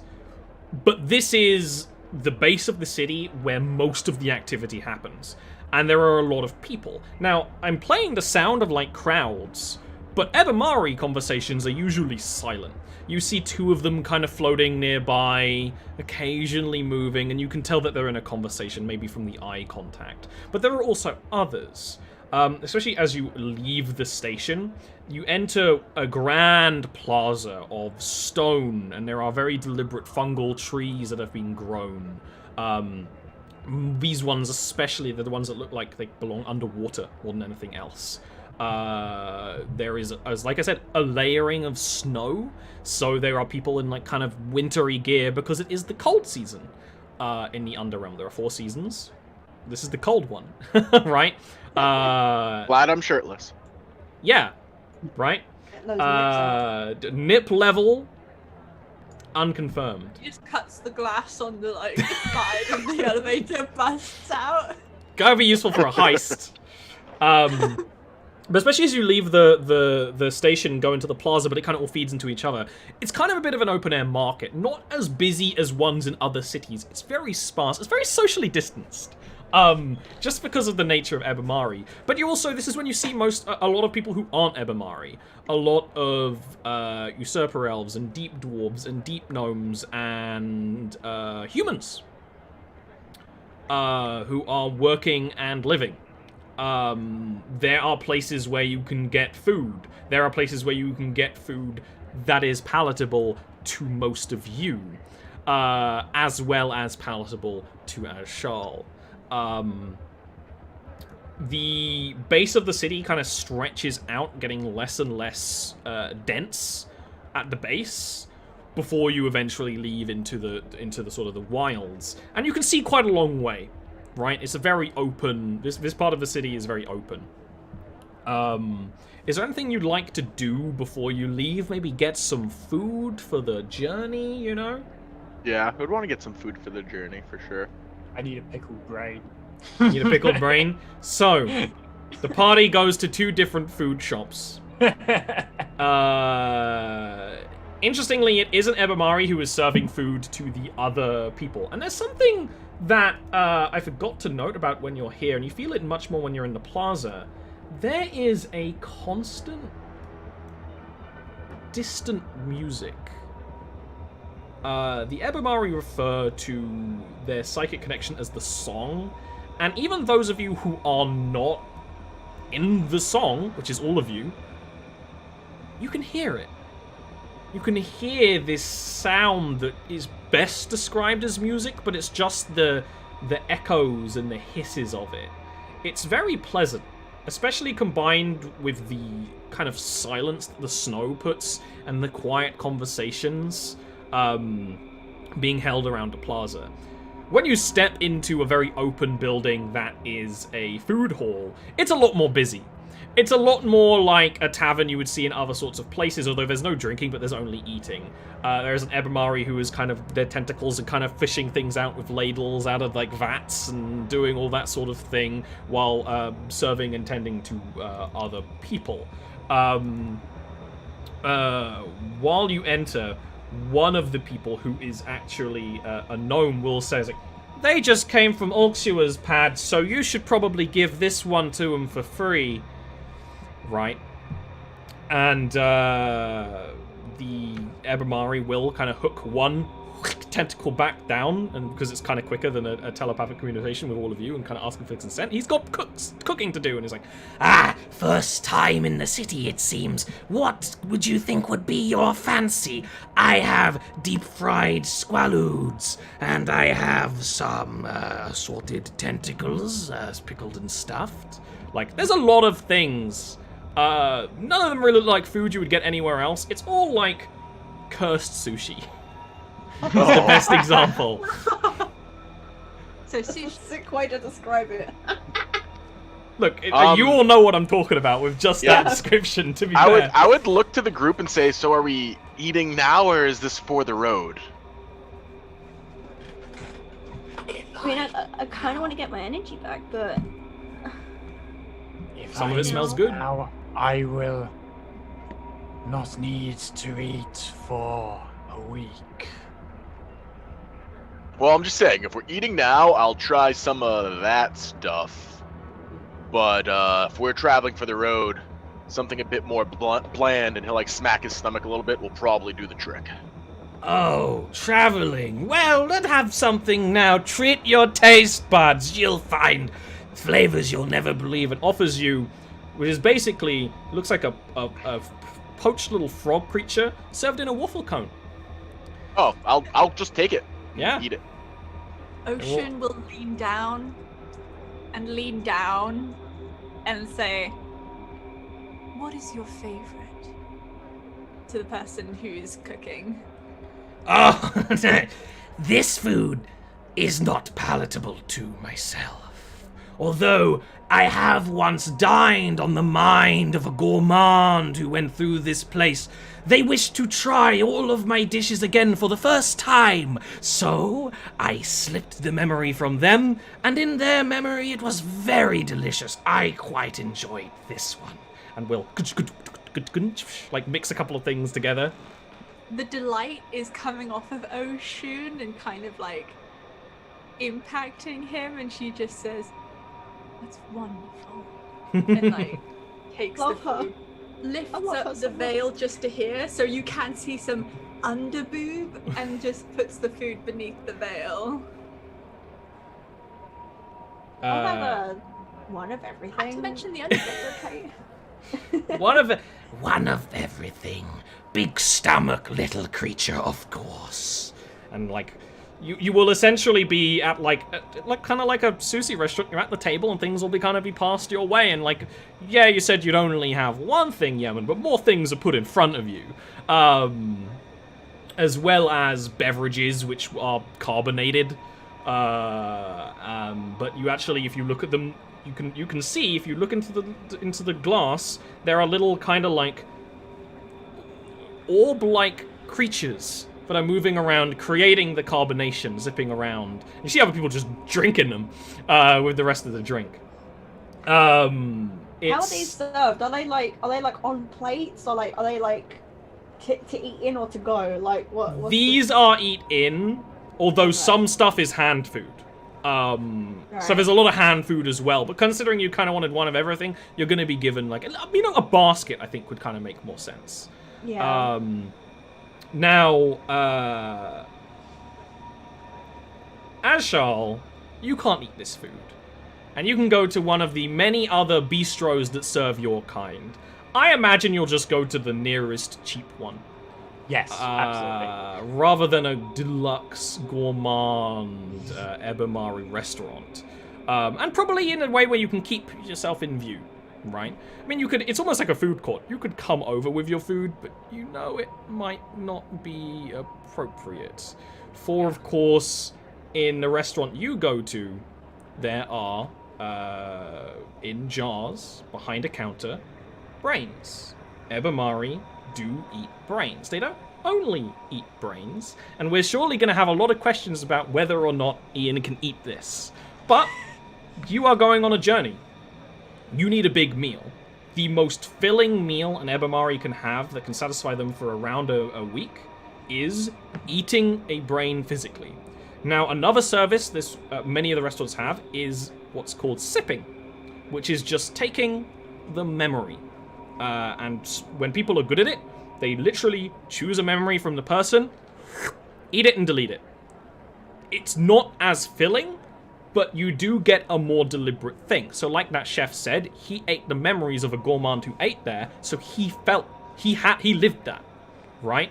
You don't get those so much with eating other brains, but in this restaurant, they have descriptions of the people who were there, because sometimes you might want a brain that was filled with anxiety and stress, or you might want a nice grass-fed individual who lived a happy life on the farms, right? Free range, battery. Yeah, there's no battery-farmed brains in Ebbimari. All of them are free-range to some degree. Just people hopping around, like, slowly jogging, or like not exercise, fast walking. You may start to realize why there are so many humans about, just living and working here. For they are Ebbimari's favorite food. There are a lot of things. You know, a deep dwarf doesn't have a lot of emotions, and usurper elves have too many, and gnomes, they're very intelligent, which makes them very filling, but there's a lot of other things going on. I don't think Ajar would care about what matter he eats. Let's not say who he eats. So I imagine you'll just kind of take the first thing available. Yeah, absolutely. It would very much, and like it would be obvious to empathic members of the party, but as Charles is trying to, it is, while maybe not quite as nervous and anxious around these people as they were around Altura, but and I will say that right eventually. They are also they're still very guarded and wary, particularly of other Ebbimari. It has to be noted. It's which are all here around right? other races, but other Ebbimari, they're particularly like they're trying to stay out of. Not quite out of sight, but out of mind, certainly. They're literally out of mind. Yeah. And that is a thing, right? When you're trying to get this, you're not part of the song. And so definitely the person serving you does kind of have a pause before realizing that you are a disconnected individual, which has some taboos about it. Of course, there are different layers to the song, but they don't find you in any of them. They don't find you in any kind of group. But you are given something to eat and fill your belly. Do you eat it away from the rest of the party? I think as Charles would... Obviously, it would be odd and rude to go back with this brain and eat it in front of them. As Charles doesn't know what they would feel about that, what the shop they go into would feel about that. They would. That said, Ashal would stay close, like so that Ashal can see them and they can see Ashal, sort of Ashal's thing. just Of in a course. corner, But yeah, sort of like a bit sort of private. Yeah, that's kind of what I thought. The one you ordered was bland, lived a normal life down here in Ebbimari, died of old age. Usual affair. Anytime you've been here and eaten here, that's kind of what you've got, although you might be more used to different sort of meals out where you come will from. stand up and bring her small sort of plate of food over to gonna look at your name, Ashal, and just stand nearby and take the basket off their head and just say, I thought you might not want to eat alone. There's definitely a bit of trepidation at first, but then it's sort of like almost testing the waters of like comfort. Is like just and then a very small nod and just goes back to like. If that happens, if the two of them are over there, I would probably then just like walk over, sit down, and say, "Oh, disgusting," but then just sit down and just be comfortable with it. Chance is like way too much enjoying like all these weird like different flavors of like things she's never had before. It's like she's sitting with him as well, but like no words, just. Yep. Wait, And you probably couldn't tell. Over to Was- you. Was I saying disgusting about the fact that they were eating a brain or the way that they are eating? Who knows? It could have been either, but totally comfortable with all of it. Exactly. Oshun is very pleased, and it radiates out from the faceless veil. Eventually you're all fed. You're also given enough rations to last you for a while. There are many different types of rations you'll find in the underworld, but rarely are they the same as like you'd get up in the surface, where it's like dried breads and like raisiny crackers and stuff. The usurper elves give the kind of like, it's got like algae food, but here it would be like a very preserved, pickled kind of like fish, probably. And that kind of thing, wrapped in seaweed. Yeah, the fish definitely does look a little shocked that it's in this situation. How did I get here? Yeah. But it's that sort of thing, and you would get enough ration packs for this journey, providing that there's no trouble. I'm not going to ask you to count them and take them off, because this is, in theory, as Charles, should be a fairly troubleless travel. It is on roads. After a meal, are you all ready to go? Oshun will say, my friends, I must depart briefly to change and prepare myself for the journey. Please excuse me. And she'll just move. Take your time, I guess. Away. I don't know where she's staying. She just drifts to that place, that hotel. Yeah, you of all people probably secured accommodation here for the night before, whereas everyone else probably just rolled in and showed up. Yeah, there are definitely like diplomat suites. You probably spent quite a bit of gold on a room. It's probably why you are quite empty-pocketed right now on adventurer levels of gold. But yeah, you can have a place where you can change into traveling gear and such. And get your things and get ready for the road. Ashar will absolutely not say anything. We'll be waiting like near enough that Noshun can re-find them, but we'll just be floating there, trying to be as inconspicuous as possible. It's like at this point there's like some like, because Chance has like quite a big backpack of like, you know, rolls and stuff. There's like some Bread rolls. Yeah, there's like some steam coming out of it, and then half of the food's been packed away, still warm, just like kind of bundled in there. It's like for later. They get like moist. The bacteria that's gonna grow on that food. You can't. They're a goblin! You can take the goblin out of the tribe, but you can't take the tribe. No, wait, the other way around. You can't take the goblin. Wait. No, it isn't. It doesn't work. It's just goblin. It's goblins all the way down. Yeah. So are you guys gonna do anything while time passes? I think they're just waiting for you. Yeah? Yeah. Okay. I might have like a look around, like to see what else the market has. Not where the food is, like what else. That's a good idea. You're not really looking for anything in particular, just kind of having a cheeky peeky, right? Yeah, maybe I might want to pick up something to like entertain me on the way, or like Roll initiative. fidget. As long as it's Roll fidgeting. initiative. You want, you want a fidget object. I want to fidgety something. If it's not my weird freaking banjo, it's gonna be. Which is big, right? It's like as big as my body. It's like a Chinese Nice. mandolin type thing. Are you gonna busk? It's a skill. It's a skill. So, unlike marketplaces you've seen before, there's not a lot of crafts. There's a lot more like books and things around, but you do find people that have made things. Anything that's been made by the Ebbimari is made of bone, but not like bones. Bone singular. If you like, you see swords on display, and it is one continuous thing and stuff like that. And it's been the same when it comes to say a big bone.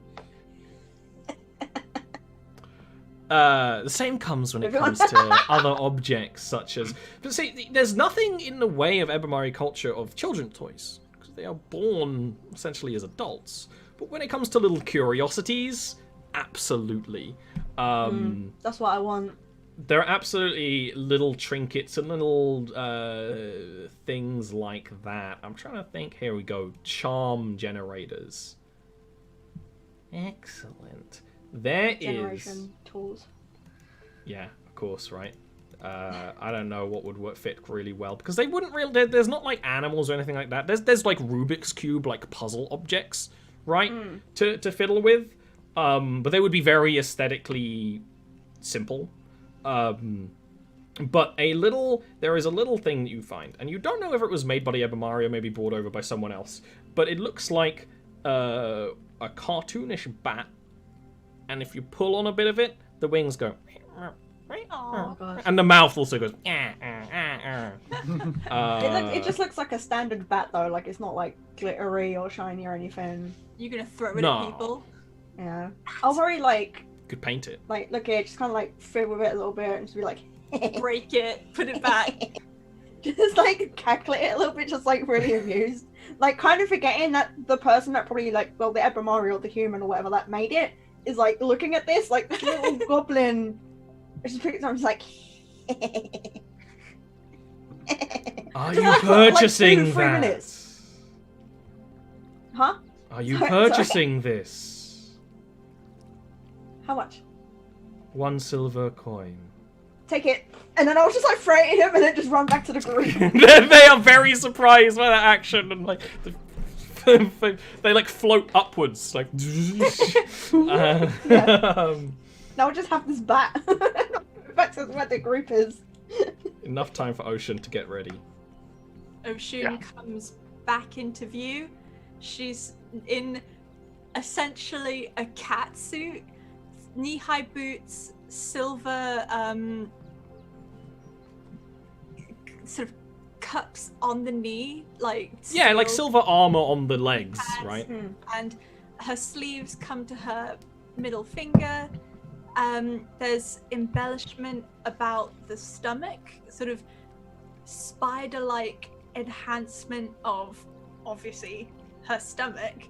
And I don't want to just say boob cup, but yeah, like a boob cup.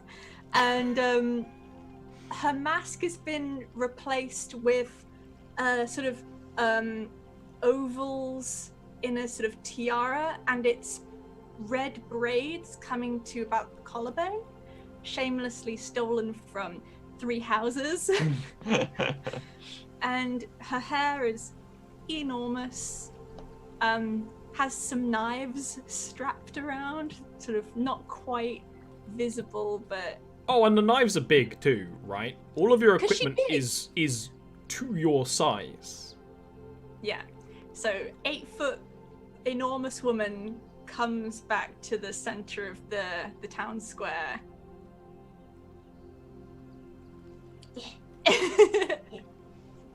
Chance will like look at her and be like, I found this. Look. That's delightful. Right? I know. And on like her back, the mood has there's changed. kind of like a spider tattoo, like kind of like the Spider-Man symbol where the 2 up and the 2 down, like a spider that's hiding, kind of obscured by her hair. It's not too dissimilar to the sigil of Narashiro, which So you can see 2 legs sort of ending at the nape if she turns her head. Lots of hair though. The braids Lots kind of fluffy of white hair. Just like a move cloud. as she moves her head. When you come back, I'll just be like, so shall we get to it then? Let's. Okay. I'll look at what's Ian's character's name? You guys haven't given each other. Ashal. You guys haven't given Ashal. each other names either. Oxio has referred to most of you by name, but you don't know each other's names. Yeah, for sure not. We haven't. I would look and say, I believe. She said, "You'll know the way." Ashal just nods and floats off in a direction. Follows. And a lot of you will start to leave Ebbimari and take to the road. On the way out, as the city grows more sparse, you do pass stables. I don't think any of you have the money to afford a server beetle, but you see other people who are using them. So allow me to describe them for when you do have money. Server beetles are the beasts of burdens in the Under-Realm used by all the species there. Unless they are a beast of burden, like some kind of Underdark centaur. There are a few of those.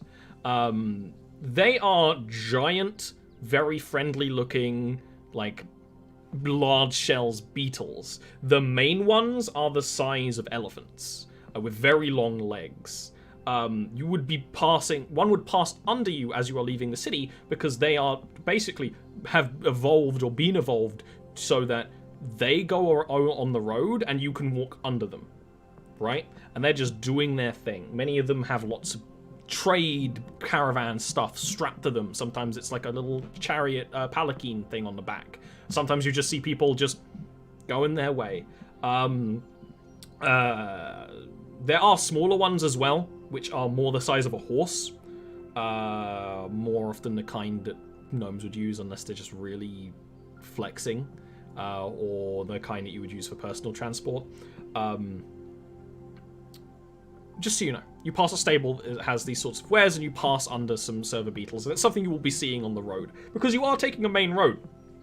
The Under-Realm, despite being gigantic caverns the size of countries, are connected countries. There are carved roads. Now, you are heading east, northeast.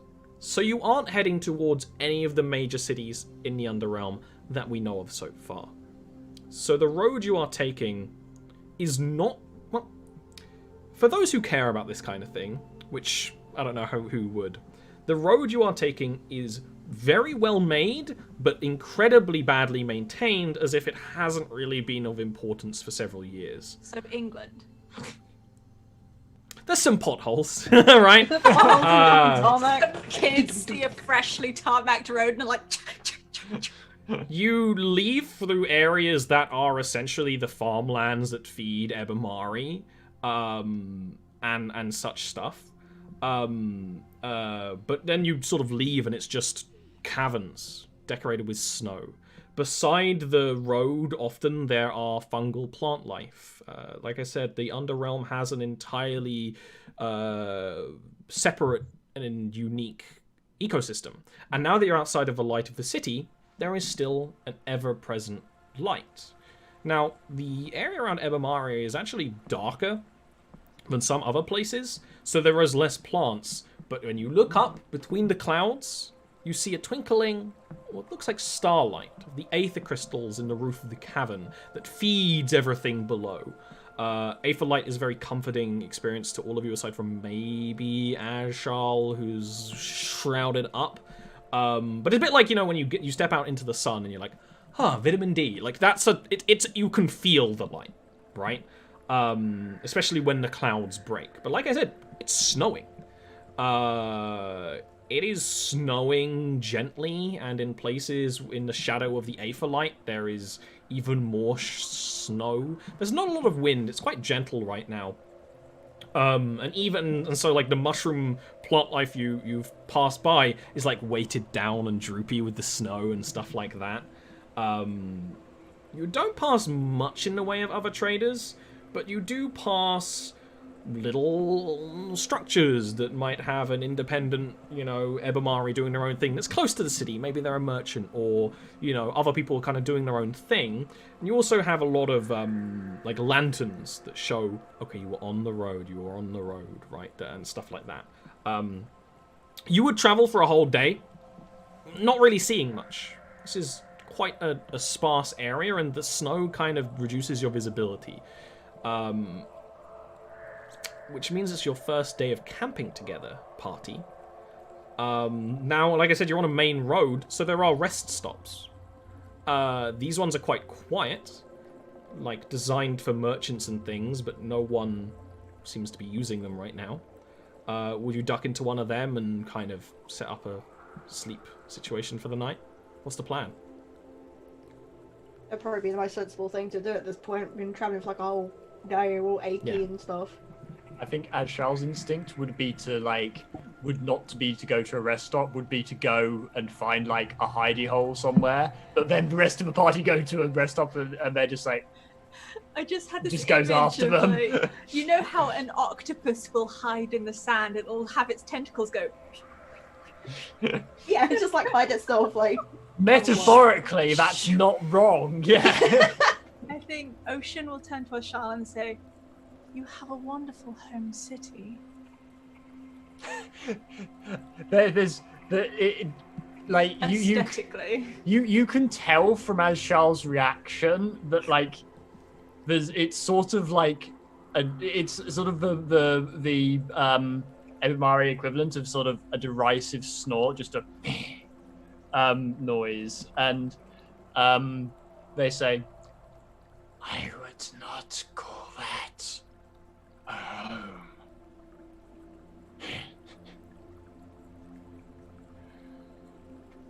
I think she's just turned towards you and will just say, "If you are more comfortable, I invite you to speak in my mind."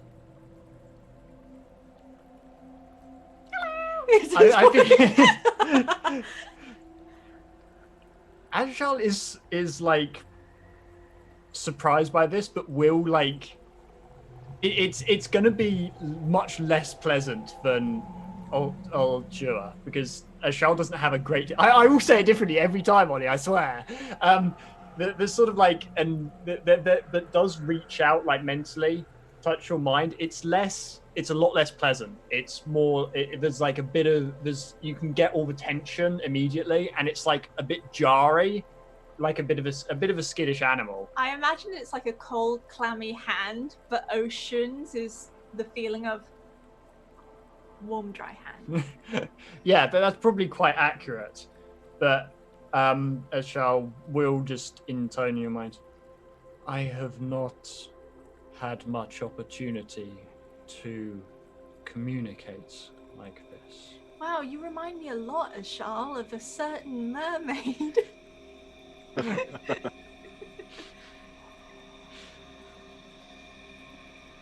Are you not very close with your homestead?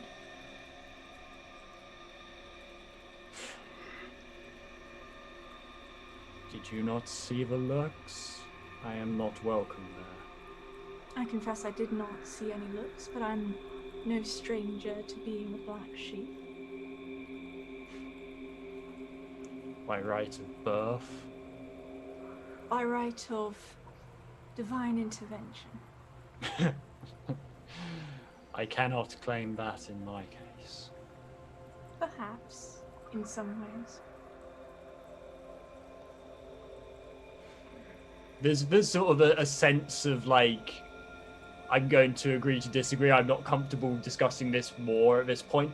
Ashal will leave the connection open until as long as there's no sign that you want to pull away, there is you would have noticed over the course of the day, like as they got out of the city and as they travelled, Ashal is still guarded, but a lot of the anxiety and tension has bled away as they've got further from civilization, basically, and that's readily right. apparent.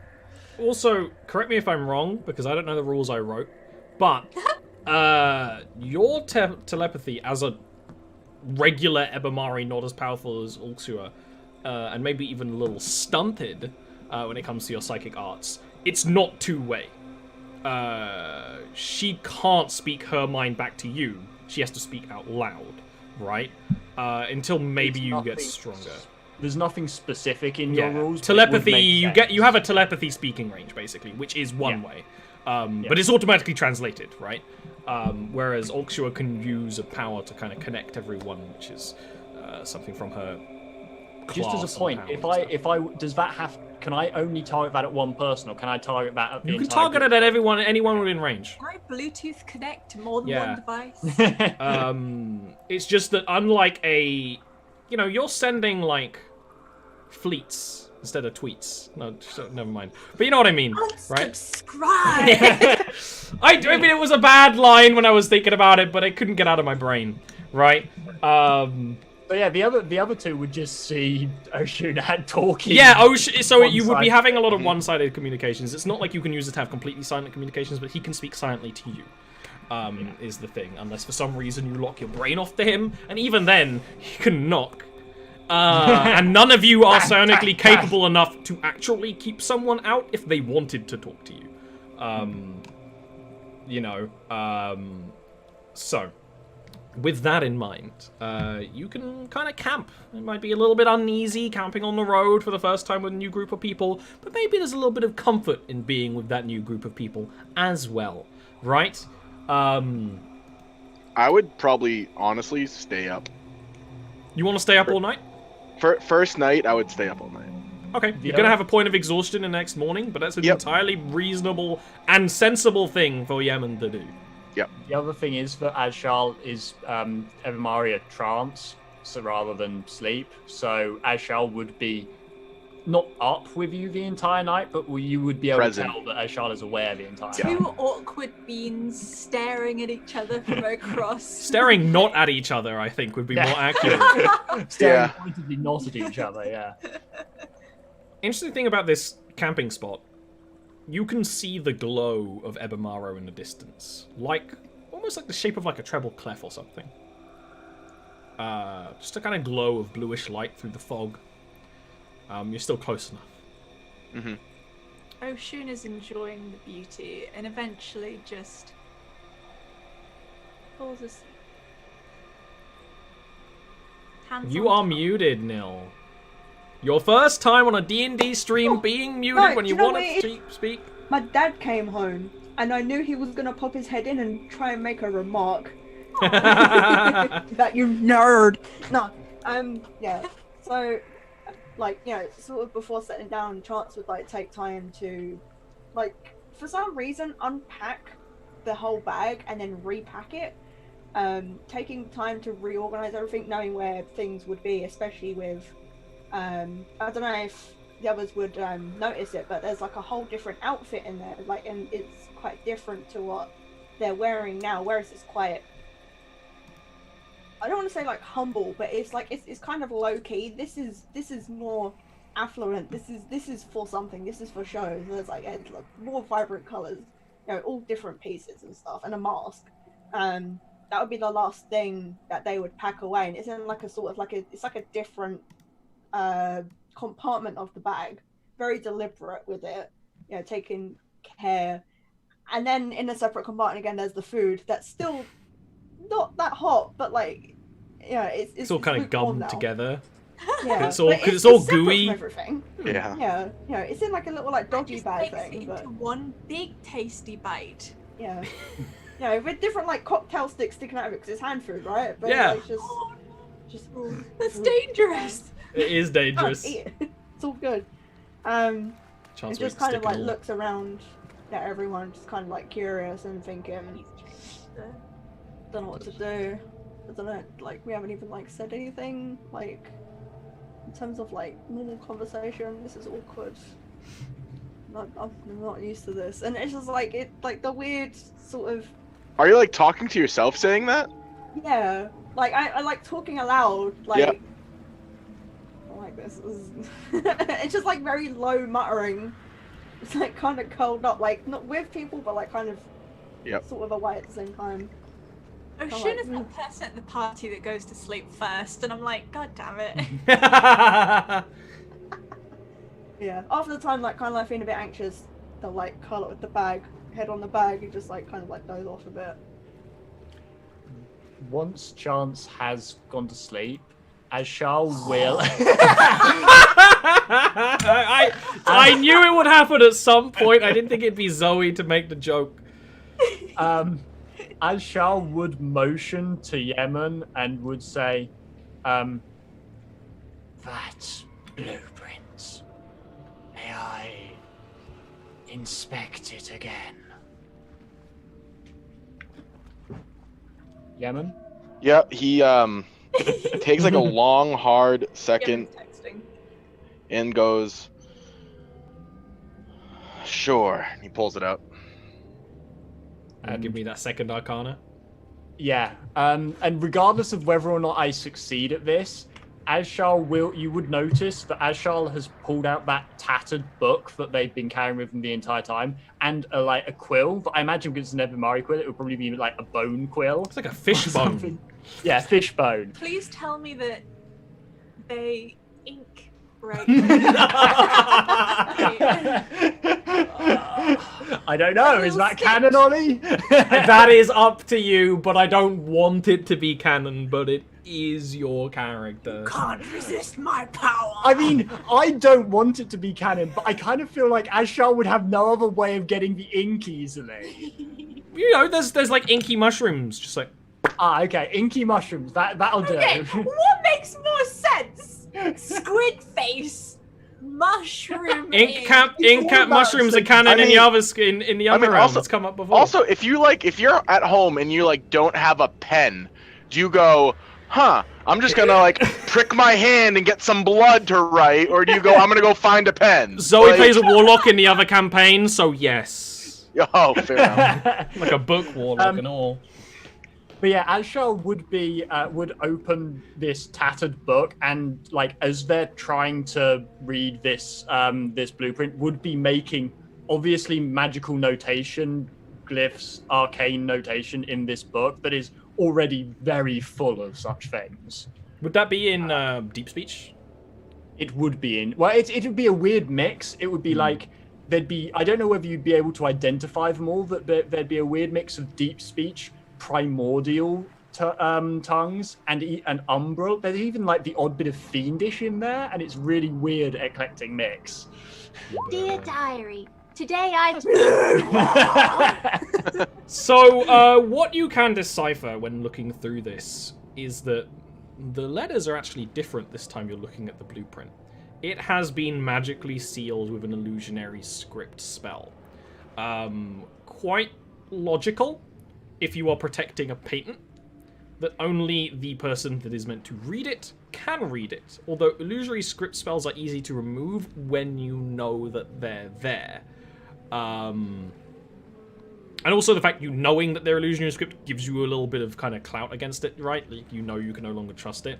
So the actual wording, not that you necessarily read it, is essentially all red herrings. So if someone did get this blueprint who was another gnomish enclave that, okay, we're in an alliance, but don't steal our blueprints, they would make the wrong thing, and it would probably be like a shoddy impersonation. They'd be like, oh, what are you doing? That's embarrassing, right? That's kind of the vibe you get. You've seen other people do it with spells when you're trying to sort of acquire spells all around the place, especially Ebbimari, who are kind of weird about spell casting, which makes it not incredibly useful, although you get enough of a vibe from just the design of the blueprint that it's definitely an illusion being placed into the ring, so that when you wear the ring, an illusion will occur. No one ring.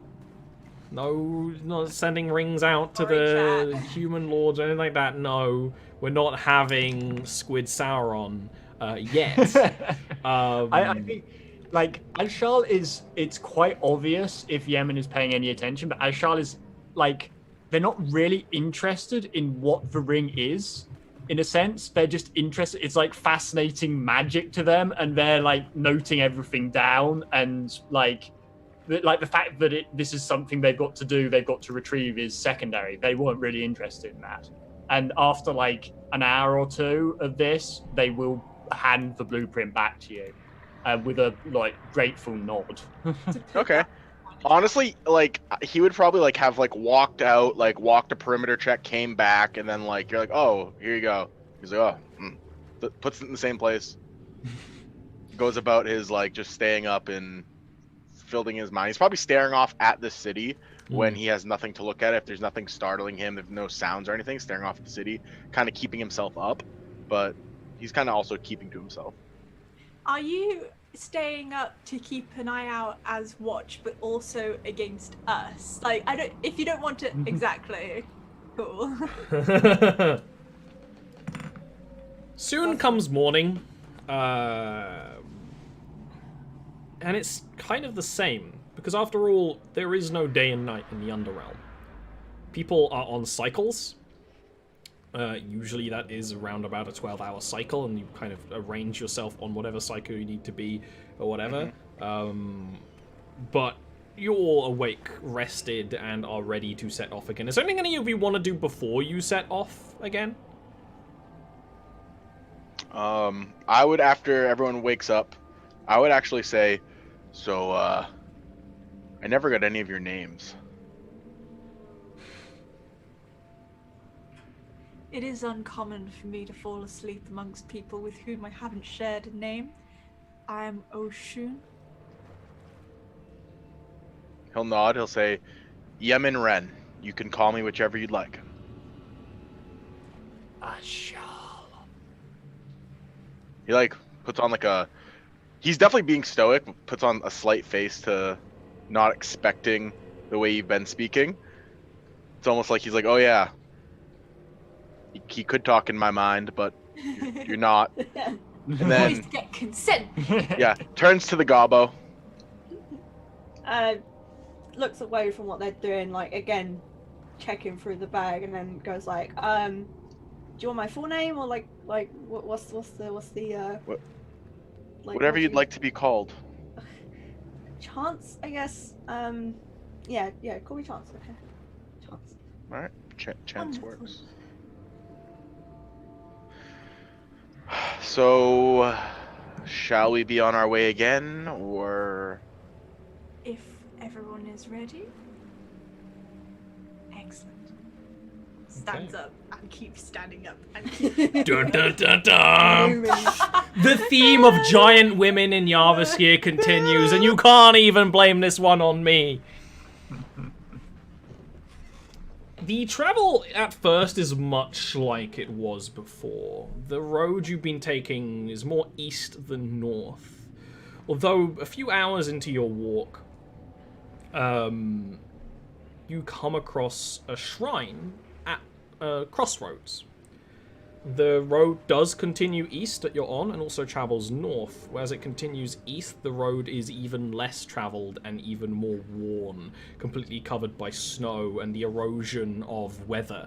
The shrine is very delicate. It is kind of up on almost a little bit of a hill, slightly off to where the center of the crossroads is. It's kind of like a very decorated gazebo type thing with a roof, but you hear the sound of a blade coming from the other side of the hill of the shrine. I wouldn't say the sound of combat, maybe the sound of a combat ending, but a couple of sword strikes. I was going to ask if I could inspect this shrine, but now I am uncertain if we want to go near. What do you think?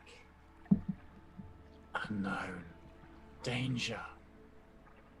We would be better to avoid it. Yemen would probably just say, if you want to check out the shrine, we can. If you want to avoid the danger, we can. Chance? Muted. You're muted. You're muted, Nil, if you said something.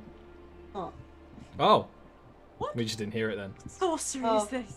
No, I'd said I'd like to avoid it if possible, please. Can Ocean glance? You want to give me a perception check at what's going on and what's going on at the shrine? I would love to give you a Please give me a perception. perception check. Does Giant Lady have good perception? I know she's tall and therefore can look far. Her braids in her face. Yeah. While she's like checking it out, can I do my best to cover up our the tracks that we've left, or make it look like they're Yeah, going a that's a different survival roll. You don't have advantage, Zoe. Can Ian help you Oh, switch that advantage has around? disappeared No, from no, where it's used just to be. like- It's I didn't it's a open different it. thing on different sheets. Yeah, there is a way to set defaults, but I didn't do it. I forgot. It needs setting for every new character, Okay, and I forgot take to set two. it for this one. Yeah, please try again. Therewith. Oof. That was an excellent roll. So, Ocean, those you good are when you can perceive well, you're not just perceiving with eyes. You can feel the vibrations in the air very well compared to other people. You feel, Because she's covered in hairs. yeah, you feel the step of a usurper elf on the other side of the shrine. Not just any usurper elf, the way they take a step as they sheath their blade is that of a samurai. You can tell from where they are walking. Whatever they have just felled, they have felled 3 of them. They are laying on the floor before them. One seemed to writhe to some degree, but not in the way that flesh does, in the way that raw bone does when animated by unnatural means.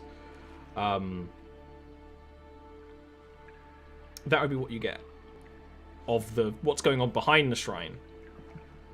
You want to know what's going on the shrine as well? It's not really of a religious significance or anything. It's kind of like a meditation spot. Kind of thing you could put your own meaning in. Although it does seem something that you would actually get very well. It makes sense why you get the crit. It does seem mournful. It does seem like almost a funeral shrine.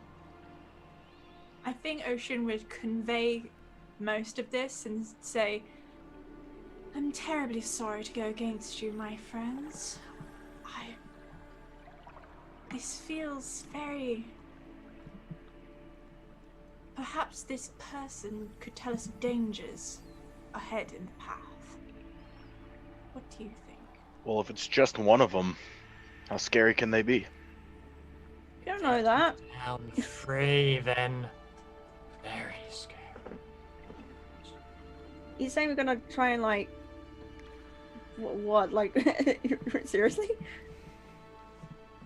She just wants to have a conversation, it seems. To understand, but I also don't feel as though engaging in an altercation so soon would be wise. Okay, if we're gonna try and avoid that, that's fine. I would. You can talk. I mean, yeah. She'll just kind of like run her hands through her hair. And she'll be like, I don't know. Just be prepared to stab if you need to. Okay, Would okay. chance accept touch? The hand is raised. Comforting pat. Are you gonna get head pats? Did you consent to head pats? I'm gonna consent to head pats Head pats. from big boobed lady. Who's I mean, like who wouldn't? Big almost boob like lady 3 times my height, Over? No. is Yeah, almost. extremely like 2.5. bath. Yeah. Oh, warm bath.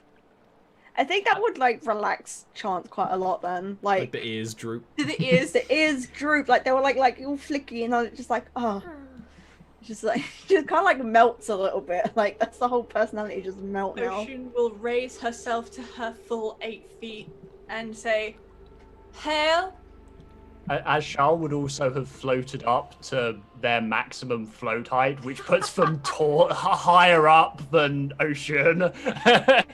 Big.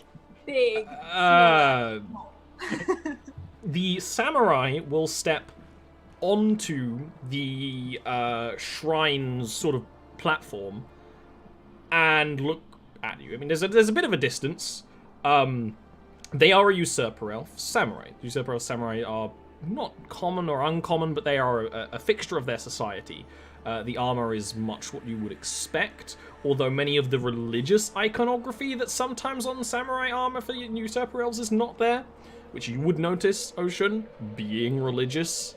You also would notice that while their hand is on a large katana on their side, which is actually like a full two-handed odachi, there is also a scythe. A very uncommon samurai weapon, to say the least. They have very, very dark skin to the point of being just kind of like very deep blue-black. And their hair is in a series of intricate, very straight braids that kind of flow as she moves. And she will kind of make a motion and approach. And when she gets to the other side of the shrine, she will just sort of stand there in a very, like, deliberate, very etiquette pose. There might be even a bow. And she would say that with a loud enough voice that everyone can hear, even though there's still, like, probably 60 or so feet between you. What do you do, sister? What danger have you slain? The path to our east, you would best avoid it. The dead are restless. Do not worry. I have stopped them from wandering too far and causing any harm to travelers on the road. It would be unfortunate if anything dour happened to you. She has very tired, very droopy eyes, by the way. Even at this distance, you can tell that it's not that she looks like she's falling asleep. She just has like big bags and she has that kind of face. And what of the other path? To the north, I doubt you'd find much trouble. You would be going far around into the realm of the dwarves eventually. They would not allow there to be any trouble. You'll find no death on the road unless you seek it far, as I would. Oshun will step forward and lean down, and the tumbles of hair come forward, and she puts her hand under the samurai's chin and says, "Thank you, sister. You've done great good here." And lean back up. Can you be an insight roll? Yep. While There is- Zoe is making that roll, which way are we going? You are going Not north. the death way! You are going north. You are not going the death way. And actually, can you give me a history roll, Ajal? Insight? Insight I was for... going to say, are we going east? But no, You we're were north, going that's good. east, now you're going north, which is why it's Okay. worth checking. So, Ocean, you can read this individual like a book. Just rolling out! The gentle touch, I mean, being a usurper elf and a powerful one, being a samurai, they are not afraid of your touch or your presence. They may not necessarily completely realize what you are until you touch them, in which case there is a slight bit of trepidation and shame that runs through them at being so intimately addressed and thanked by, as far as she can tell, a member of the Church of Idrith, your religion, although you're not necessarily officially any part of it, but still, you are an agent of Idrith, and there's no way she would know that. Samurai are not usually religious warriors, although some do serve the church. Their armor would very much show that. But the shame goes beyond that, to the point that she is most likely a Ronin, a samurai that was removed from their order for some reason or another. Now, a lot of Ronin were pardoned recently in the last leadership of Narashiro, so this might be why she's not, like, exiled or anything. But that still, there would be kind of like, for people who are so etiquette focused and focused on a usurper of samurai, being kind of thanked by someone like this, it would cause a lot of conflicting emotions that, as a samurai, they're not meant to feel their emotions, and you don't see them like go, Rah! But you can just see the little twinkle of the eye that can be like, there's something twisting and turning. I think Ocean would turn their head to the side and say, "What runs of sadness course through you? Hold your head up high, sister. You serve a cause that means you will never be alone. You either do the good of us all." And both hands clasp, forehead to forehead. My thanks. Although, I would prefer to travel my path alone. I travel a path of death, honored sister. I would not wish to trouble your kind with it. But, and she will then step back and bow, and will kind of offer her thanks. Go well. Ashal, you have an inkling why the dead may come from the east. East of Ebbimari, once there was a second city of Illithid, the hunting colony of Orangathuth, destroyed in a cataclysmic event. The dead should not be restless, but it is possible that the deceased Ebbimari of that place are continuing to rise for any sort of reason. It's a reason why these roads are less traveled. There is no reason for the Ebbimari to take them anymore, other than if they were to be acting on the war effort, something the Ebbimari gravely do not wish to do. Especially with a great generational shame their home that was destroyed. There is a reason why the Ebbimari now seek peace and diplomacy for their allies, their cousins, their brothers, their sisters that were siblings, genderless, that were in Rangathuth, were destroyed utterly by war. And you have heard rumors, as a magician, that if you were to seek the magic of death, much like this samurai is, that there would be, maybe not answers for you there, but a study you could complete. And you know what? I think that's actually a really great place to end off today's session. Because this is a shorter show. It's bite-sized.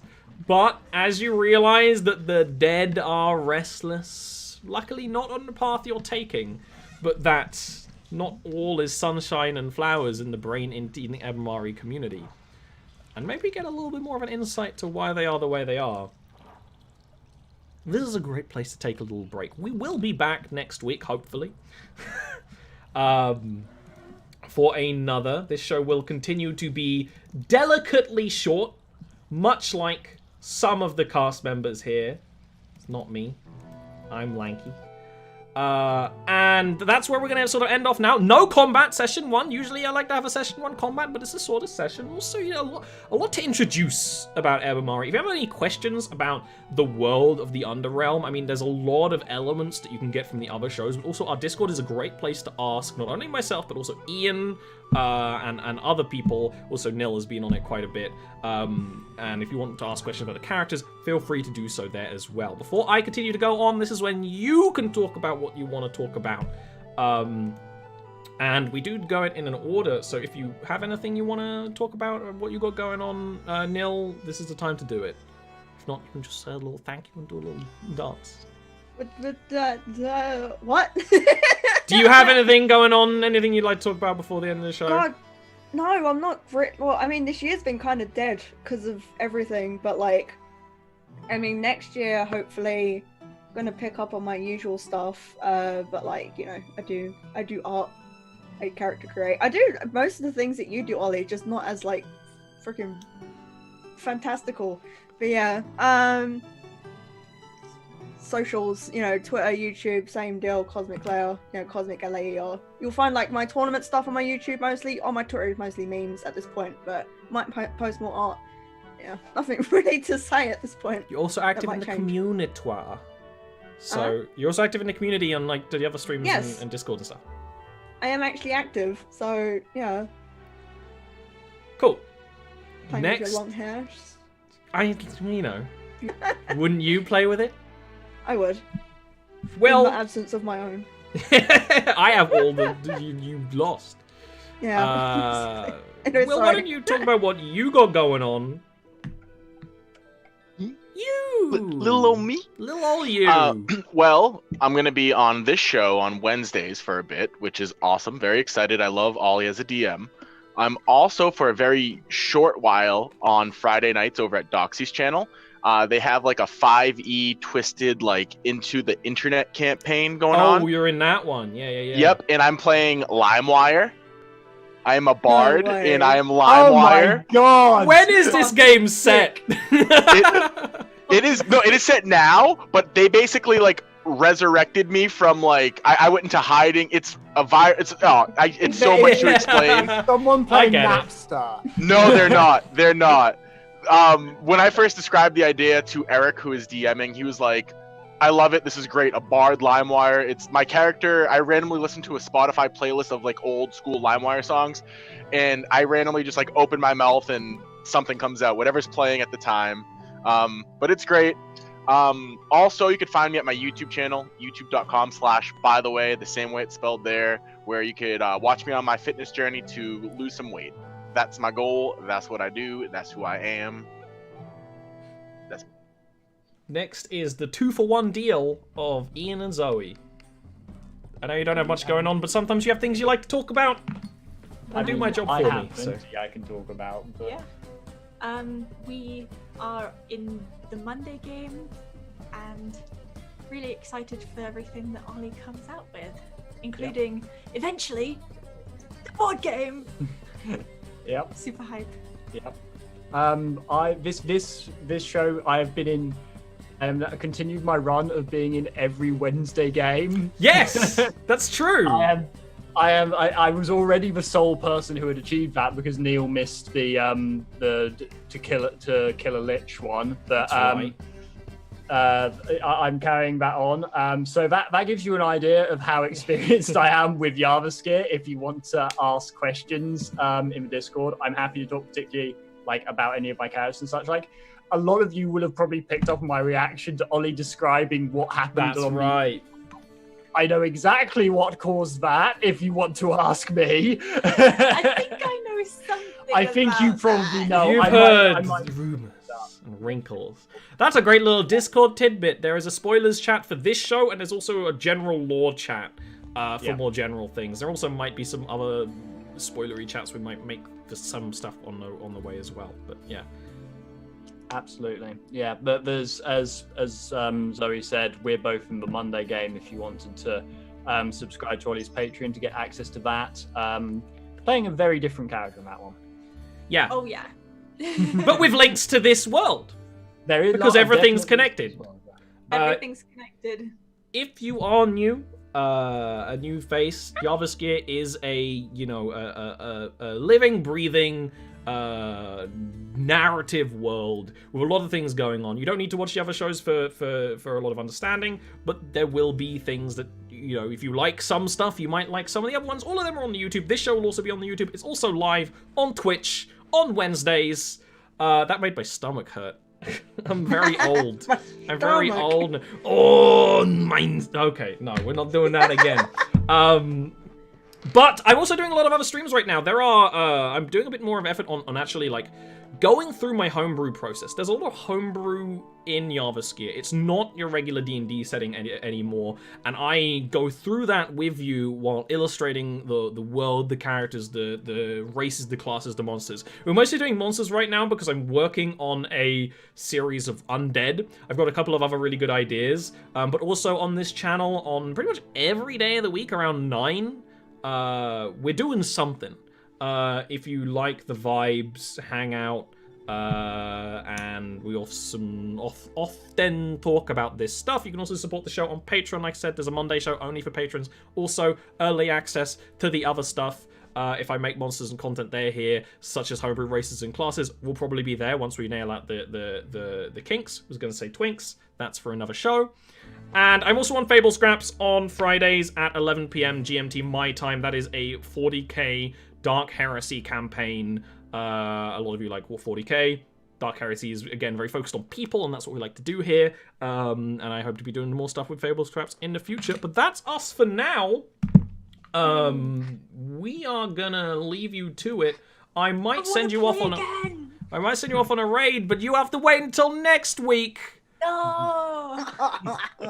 Second session, beginning now. Right now, I actually did that once at uni. It was the first Jarviskjir game, and we started the D&D campaign on a week off from uni, on like 2 weeks off. So it was a sort of like, well, we had a fun one. Why don't we just sleep over and do another one next time? Like, and that's when we were hooked. All right, but now all you can dream is of the next campaign. See you then. Bye-bye.